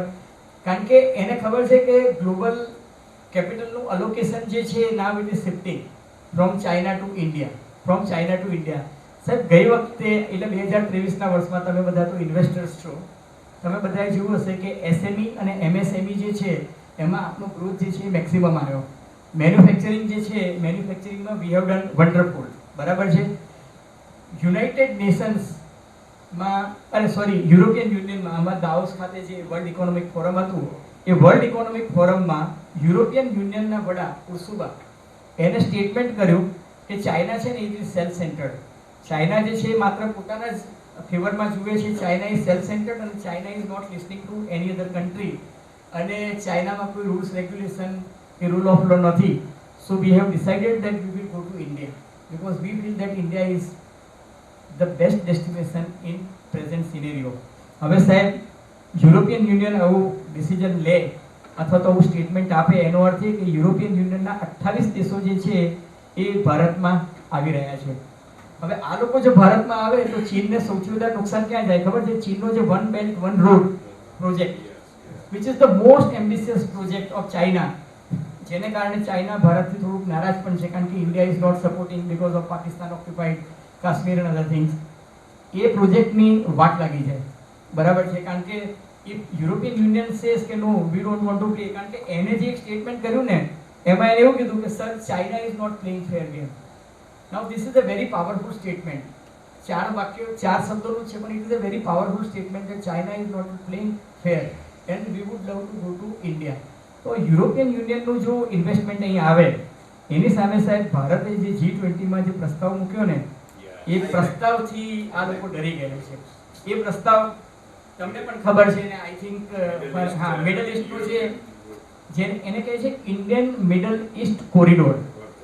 આ ઇન્ડિયન મિડલ ઈસ્ટ કોરિડોર જે છે એ મુંબઈથી શરૂ થઈને ગ્રીસ સુધી જાય છે અને આ એક એવો કોરિડોર છે કે જે દરિયાથી પણ પસાર થાય છે, લેન્ડમાંથી પણ પસાર થાય છે અને રેલવે પ્રોજેક્ટથી પણ પસાર થાય છે. ટ્રાન્સ સાઇબિરિયન રેલવે બનીને એના પછીનો કદાચ આ સૌથી મોટો પ્રોજેક્ટ છે. અને જો આ પ્રોજેક્ટ થાય તો અરબી સમુદ્ર અને ભૂમધ્ય સમુદ્ર આ બધા વચ્ચેની એક આખી જ એક કડી જે છે એ ઠેક સુધી જાય અને આના માટેના સહી અને આમાં સાઉથ એશિયા અને સેન્ટ્રલ એશિયા તો જોડાય છે પણ યુરોપના દેશો પણ જોડાઈ રહ્યા છે. અમેરિકા એના માટે સંમતિ આપી દીધી, જર્મનીએ આપી, ફ્રાન્સે આપી દીધી, મિડલ ઈસ્ટે સંમતિ આપી દીધી. એટલે ચીનને લાગે છે કે યાર આ તો એમ કે મેન્યુફેક્ચરિંગ પણ પેલી બાજુ લઈ જશે ને મારા વન બેલ્ટ વન રોડના પ્રોજેક્ટની પથારી ફરી જશે. And that is the reason કે ચાઇના આપણને દર વખતે સ્ટડી કર્યા કરે છે because they know that you know this man is growing. અને મેં શરૂઆતમાં જ કહ્યું કે whenever a superpower feels that somebody is rising, war is imminent. War is imminent. કારણ કે આ પહેલી નિશાની છે. હવે સાહેબ અમેરિકન એવું કહે ને આઈ લવ માય અમેરિકા અને આપણે કહીએ ને આઈ લવ માય ઇન્ડિયા. આ બેમાં તફાવત શું છે ખબર છે? American when an American will say that I love my country, એ સાહેબ છે ને એ એની કંપનીની બનાવેલી વેક્સિન જ લેશે, એ મેડ ઇન અમેરિકા વસ્તુ જ લેશે, એ મેડ ઇન ચાઇના નહીં લે. આપણે તો બજારમાં જઈને જે ગડબો કરીને પછી છેલ્લે ચાઇનીઝ આઈટમ જ લઈએ છીએ. આ રૂમમાં બેઠેલા બધા મને માફ કરજો પણ રામ મંદિરના નામની જે હાઈપ થઈ ને, રામ મંદિરના જે મોડલ બજારમાં વેચાય છે તે બધા મેડ ઇન ચાઇના છે. અને 6 કરોડ મોડલ સાહેબ મારી રૂમમાં પણ આવ્યું ને, મને બી ગિફ્ટમાં ચાઇનીઝ મોડલ આવ્યું રામ મંદિરનું, એટલે મેં સજાઈને મૂક્યું. પછી મેં ખોખું હતું ને એ જસ્ટ ફેંકતા મેં જોયું તો લખ્યું મેડ ઇન ચાઇના. મેં પેલાને પૂછ્યું, મેં કીધું કે ક્યાંથી મંગાવ્યું? તો કે પુણેથી. મેં કીધું આ તો મેડ ઇન ચાઇના છે, ખબર નહીં કે નાગપુરવાળાએ ઓર્ડર કર્યો હશે. એટલે પણ મેં કીધું મેડ ઇન ચાઇનાનું મેં કીધું તમે આપો છો, આપણા સુથાર ને આપણા લોકો મરી ગયા. મને કે સાહેબ એનું કટ ને ફિનિશિંગ બહુ સરસ હતું, બહુ સસ્તા મળ્યું. That is the difference. That is the difference. અને બીજું હું તમને કહું સાહેબ, ભારતનું નંબર 1 ટ્રેડ પાર્ટનર, તમે બધા ચેમ્બર ઓફ કોમર્સના જવાબદાર માણસો છો, હું તમને કહું ભારતનું આજે પણ નંબર 1 ટ્રેડ પાર્ટનર છે ને ચીન છે. હે ને? ઇમ્પોર્ટ વધી રહ્યું છે સાહેબ. કેટલું વધ્યું છે તમારે ટકામાં જાણવું છે? ભારતની ફાર્મા કંપનીઓ છે ને એનું 90% ઇમ્પોર્ટ જે છે એ ચાઇનાથી આવી રહ્યું છે. હા, બરાબર છે કે નહીં? એનો અર્થ એ કે આપણો નંબર 1 પાર્ટનર એ છે. ફાર્મા કંપની છે ને એને એક્ટિવ ફાર્માસ્યુટિકલ ઇન્ગ્રેડિયન્ટ લેવું હોય તો ચીન પાસે ગયા સિવાય છૂટકો નથી. તમારે હા API એ જ એક્ટિવ ફાર્માસ્યુટિકલ ઇન્ગ્રેડિયન્ટ કહું છું. તમારે રો મટીરિયલ લેવું હોય, ડાઈ લેવી હોય, કેમિકલ્સ લેવા હોય, G એસિડ જોઈતું હોય, K એસિડ જોઈતું હોય, ગામા એસિડ જોઈતું હોય, ચીન સિવાય તો તમારે ચાલતું નથી. બરાબર છે. સદનસીબે આ વખતે આપની રિઝર્વ બેન્કે રેપો રેટ અને રેટ ઓફ ઇન્ટરેસ્ટ યથાવત રાખવાની સૂચના આપી છે. બરાબર છે કે નહીં? ધેટ મીન્સ કે અવર ઇકોનોમી વિલ રિમેન સ્ટેબલ અને ઇન્ફ્લેશન પણ હવે ધીરે ધીરે કંટ્રોલમાં આવી રહ્યું છે. એક સારા ગુડ ન્યૂઝ એ છે કે જેપી મોર્ગન જે છે એનો બોન્ડ ઇન્ડેક્સ અને બોન્ડ yield સુધરે એના માટે $30 અબજ ઇન્વેસ્ટમેન્ટ ઇન્ડિયામાં આ વર્ષે આવી રહ્યું છે. મોસ્ટલી કિપ સિટીમાં આવે એવી વાત છે.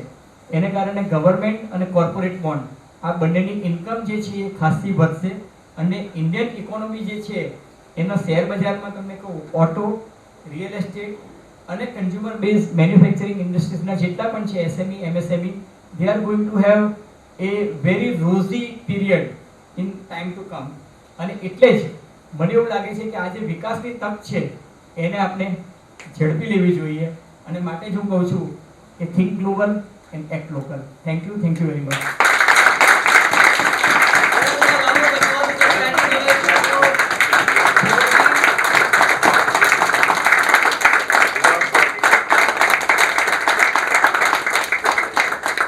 Fantastic analysis, sir. It was great on your part.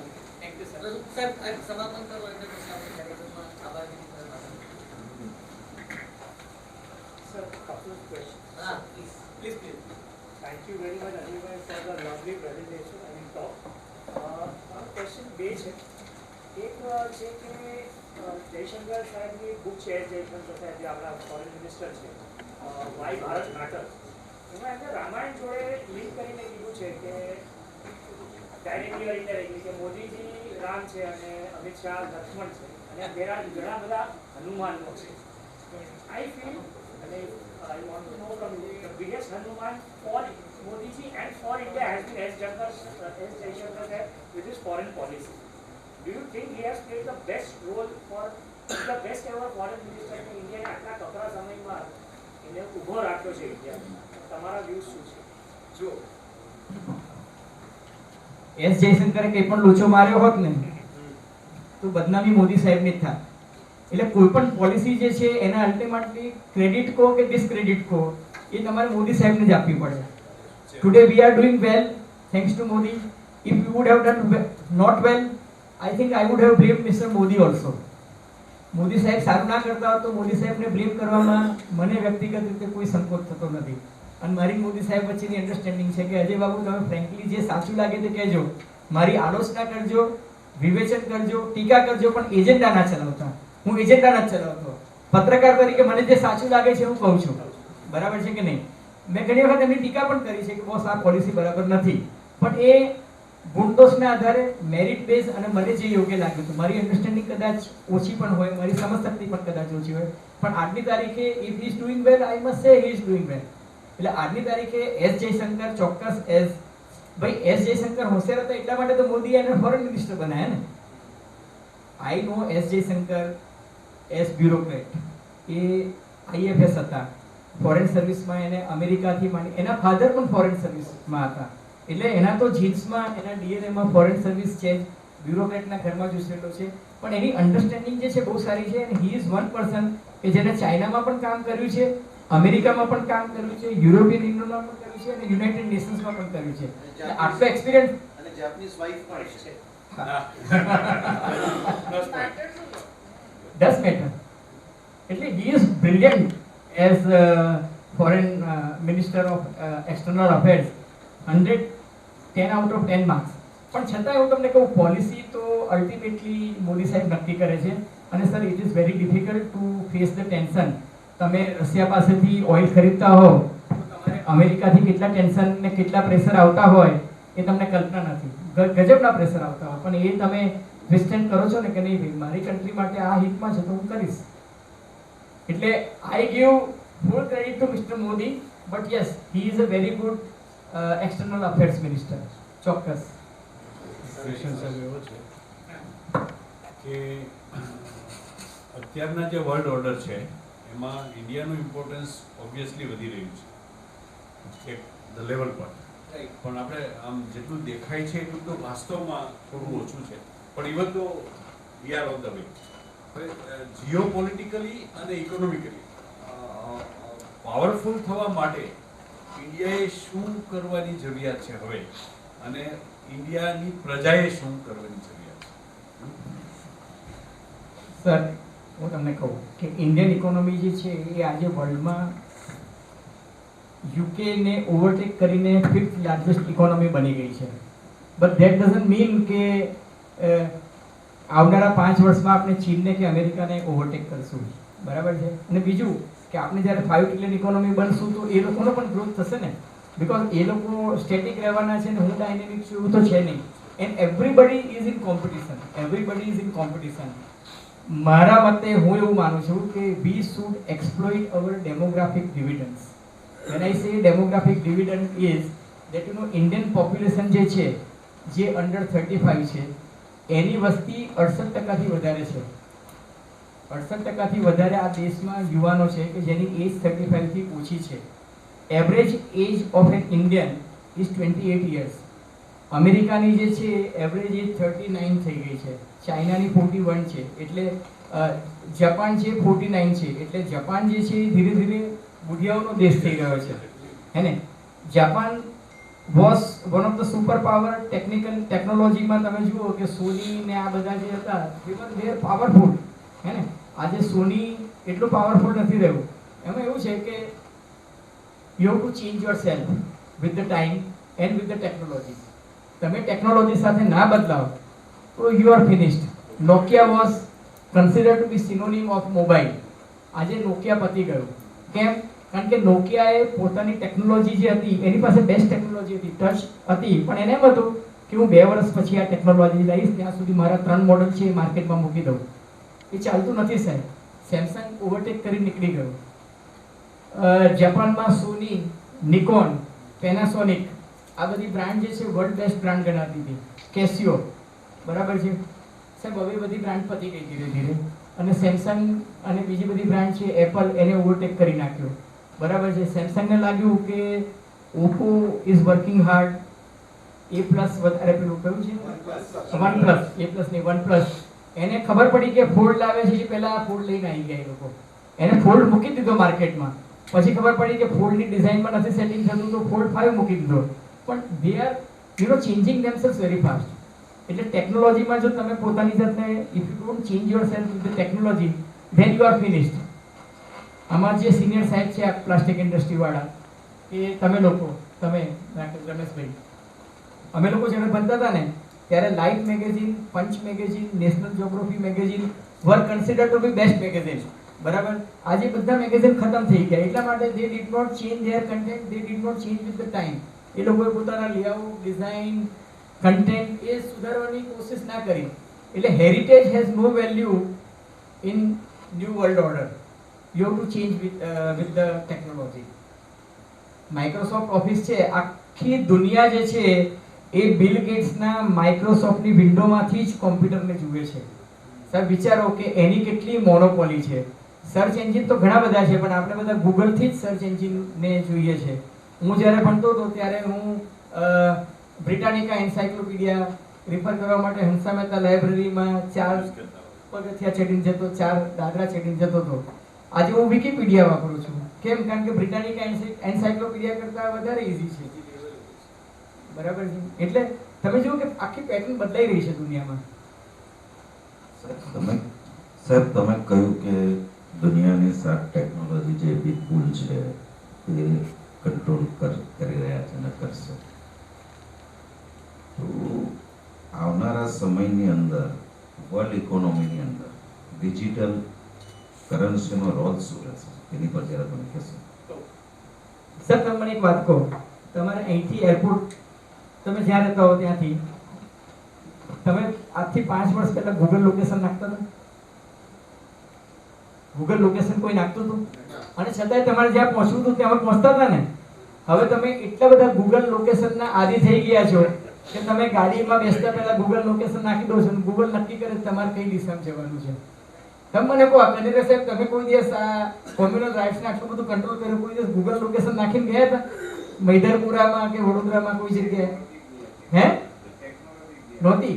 પણ આજે તમે નહીં વાપરો કારણ કે તમારું એક પુણે છે અને તમારી એક હોટ સેન્સ છે. પણ તમારો સુપુત્ર છે એ ગૂગલ લોકેશન વાપરતો જ હશે કારણ કે હી ઇઝ યુઝિંગ ઇટ. તમે જ્યાં સુધી એને વાપરો ને એઝ ટૂલ ત્યાં સુધી વાંધો નથી, but you should not become slave of that tool. તમે મોબાઈલને પોતાના હિત માટે વાપરો, પણ મોબાઈલ તમને વાપરીએ ના હોવું જોઈએ. ખ્યાલ? મારું કન્ટેન્શન એ જ છે. એટલે એક લક્ષ્મણ રેખા હોવી જોઈએ. તમે એને અડિક્ટ ના બનો, તમે એને ગુલામ બનો, તમે એના ગુલામ ના બનો. તમારો ક્વેશ્ચન સર સોરી હા digital currency. Sir digital currency તમે જુઓ, ક્રિપ્ટો કરન્સી શું છે? હા સર એક વાત તમને કહું, મને હજુ પણ બરાક હુસેન ઓબામાનું એક સ્ટેટમેન્ટ આવે છે કે there exist એ કેમેન આઇલેન્ડ કે જ્યાં મની લોન્ડરિંગ જે છે એ મેક્સિમમ થાય છે. ત્યાં એક અપાર્ટમેન્ટની અંદર 7593 અમેરિકન ઓફિસીસ હતી. બરાબર છે કે નહીં? કારણ કે કેમેન આઇલેન્ડ જે છે એ કેમેન આઇલેન્ડ એવું હતું કે મની લોન્ડરિંગ કરવા માટે લોકો ત્યાં ફેક કંપનીઝ નાખતા હતા. હા, સેલ કંપનીઝ, એ બધી સેલ કંપનીઝ. બરાબર છે. હવે એ સેલ કંપનીઝ ના પોતાના રૂટ બદલાઈ ગયા છે. કોઈ મોરેશિયસ રૂટથી આવે છે, કોઈ રશિયન રૂટથી આવે છે. આમાં શું થશે હું તમને કહું કે ડિજિટલ કરન્સી જે છે એ ડિજિટલ કરન્સી, ક્રિપ્ટો કરન્સી તો પણ હજુ વેલિડ છે, પણ ડિજિટલ કરન્સીથી તમે કઈ જગ્યાએ શું કરો છો? હમણાં જ આજે અમે વાત કરતા સુરતમાં કે ચોપડીઓ ફરે છે કે તું આ દુકાન લઈ લે, હું 5 લાખ રૂપિયા આપી દીધી, ચોપડી ફરી ગઈ, ડાયરી ફરી ગઈ. હવે એમાં પણ ડાયરીઓ જ ફરશે સર. એટલે શું થશે હું તમને કહું કે it would become the best instrument of money laundering. કારણ કે અમેરિકામાં ટેક્સ સ્ટ્રક્ચર વધારે છે, તો તમે શું કરશો? હવાલો પાડીને કોઈક એવા દેશમાં નાખશો કે જ્યાં તમારો હવાલો જે છે એ પેલા બીજા હવાલામાં નહીં લેશે. એટલે નવા એક્સચેન્જીસ ઊભા થશે કે જે પ્રોપર્ટી એક્સચેન્જીસ તરીકે કામ કરશે. જેમ અત્યારે 99acre.com ચાલે છે, કે સાદી.com ચાલે છે, અથવા તો ડેટિંગ માટેની એપ્લિકેશન ચાલે છે, એવી મની લોન્ડરિંગની એપ્લિકેશન શરૂ થઈ જશે. Money will change hand digitally. એનું કારણ છે કે America has a habit of chasing money. રૂપિયો ક્યાં જાય છે, ડોલર ક્યાં જાય છે, એ લોકો ચેઝ કરે છે. એટલે your money will also be chased. Right? એક મારો પ્રશ્ન એ હતો નાનો એવો. ચોક્કસ.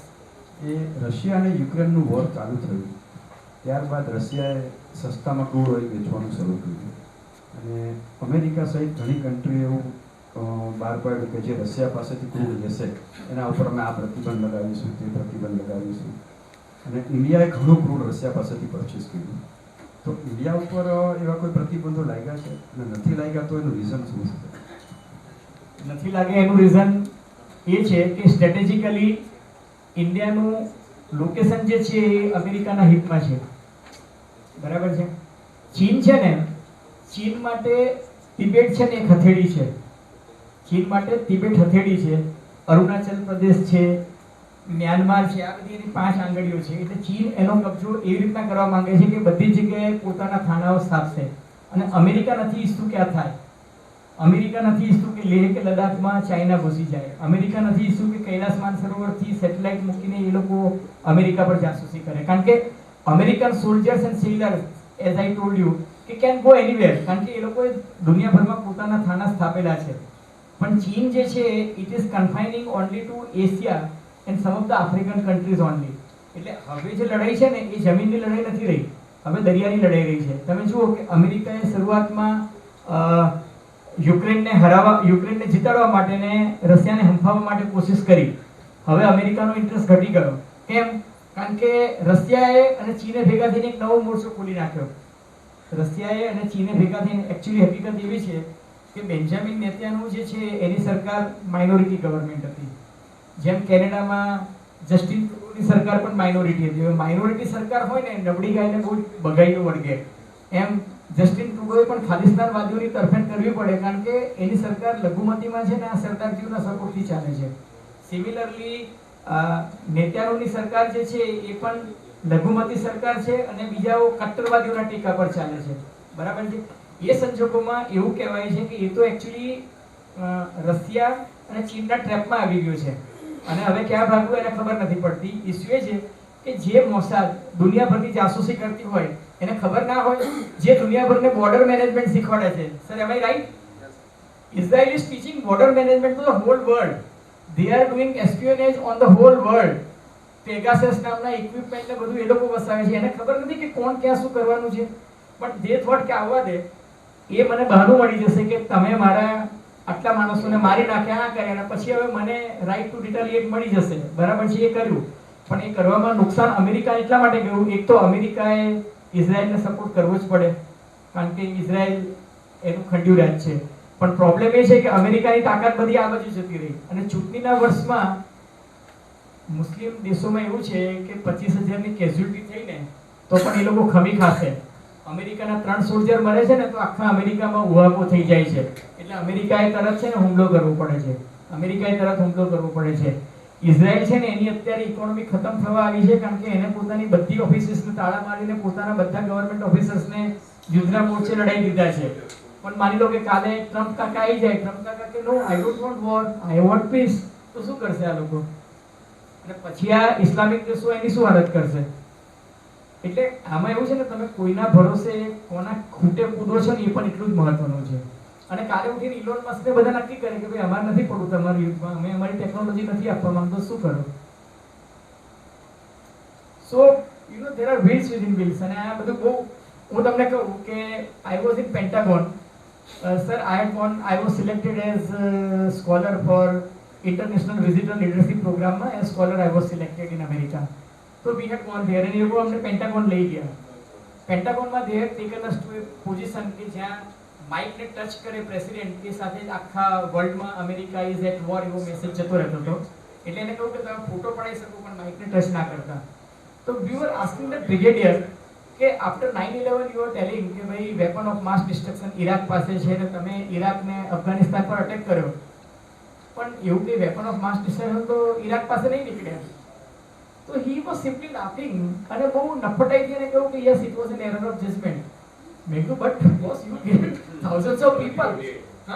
પછી એને એમ તાળી પાડતા કહ્યું કે નો યુ નો અમેરિકન પબ્લિક છે ને એ 9/11 થયું ને એનાથી બહુ જ એમ કે વિચલિત થઈ ગઈ હતી, એટલે અમારે કોઈ એક દુશ્મનને પકડીને મારવો તો હતો જ, પણ કે વી વન ધેટ વોર અને કે અમને આર્થિક રીતે બહુ ફાયદો થયો.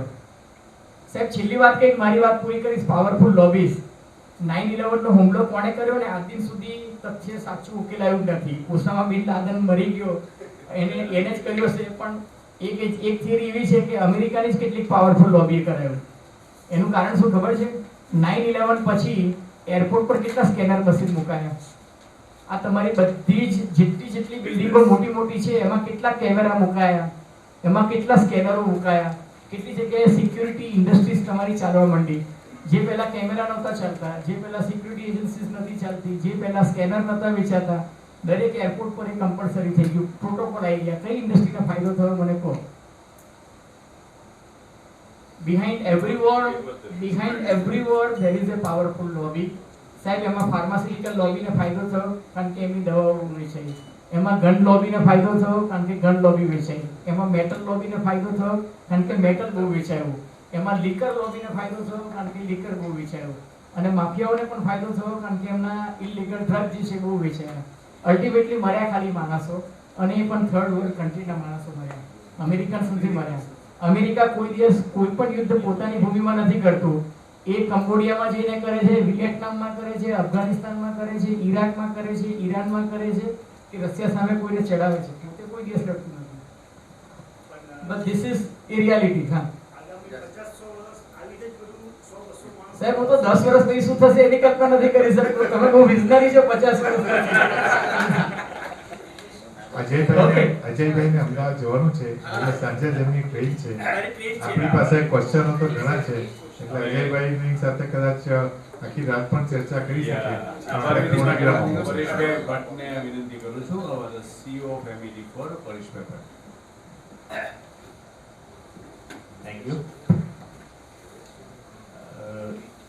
છેલ્લા લગભગ 1.5 કલાકથી જે વિષય પર આપણે નક્કી કરીને બેઠા હતા એ વિષય પર આપણે મેં જે વચ્ચે વાત કરી કે ડર વિના પ્રીતિ નહીં, પણ ડરની સાથે સાથે ધંધાને પણ કઈ રીતે જોવું, ઇકોનોમિક્સને કઈ રીતે રિલેટ કરવું, અને જે આજનો ટોપિક હતો જીઓપોલિટિકલ ઇવેલ્યુએશન, તો એ સબ્જેક્ટ પર આજના આપણા પ્રમુખ વક્તા માનનીય શ્રી અજયભાઈ આજે અહીં ઉપસ્થિત રહ્યા.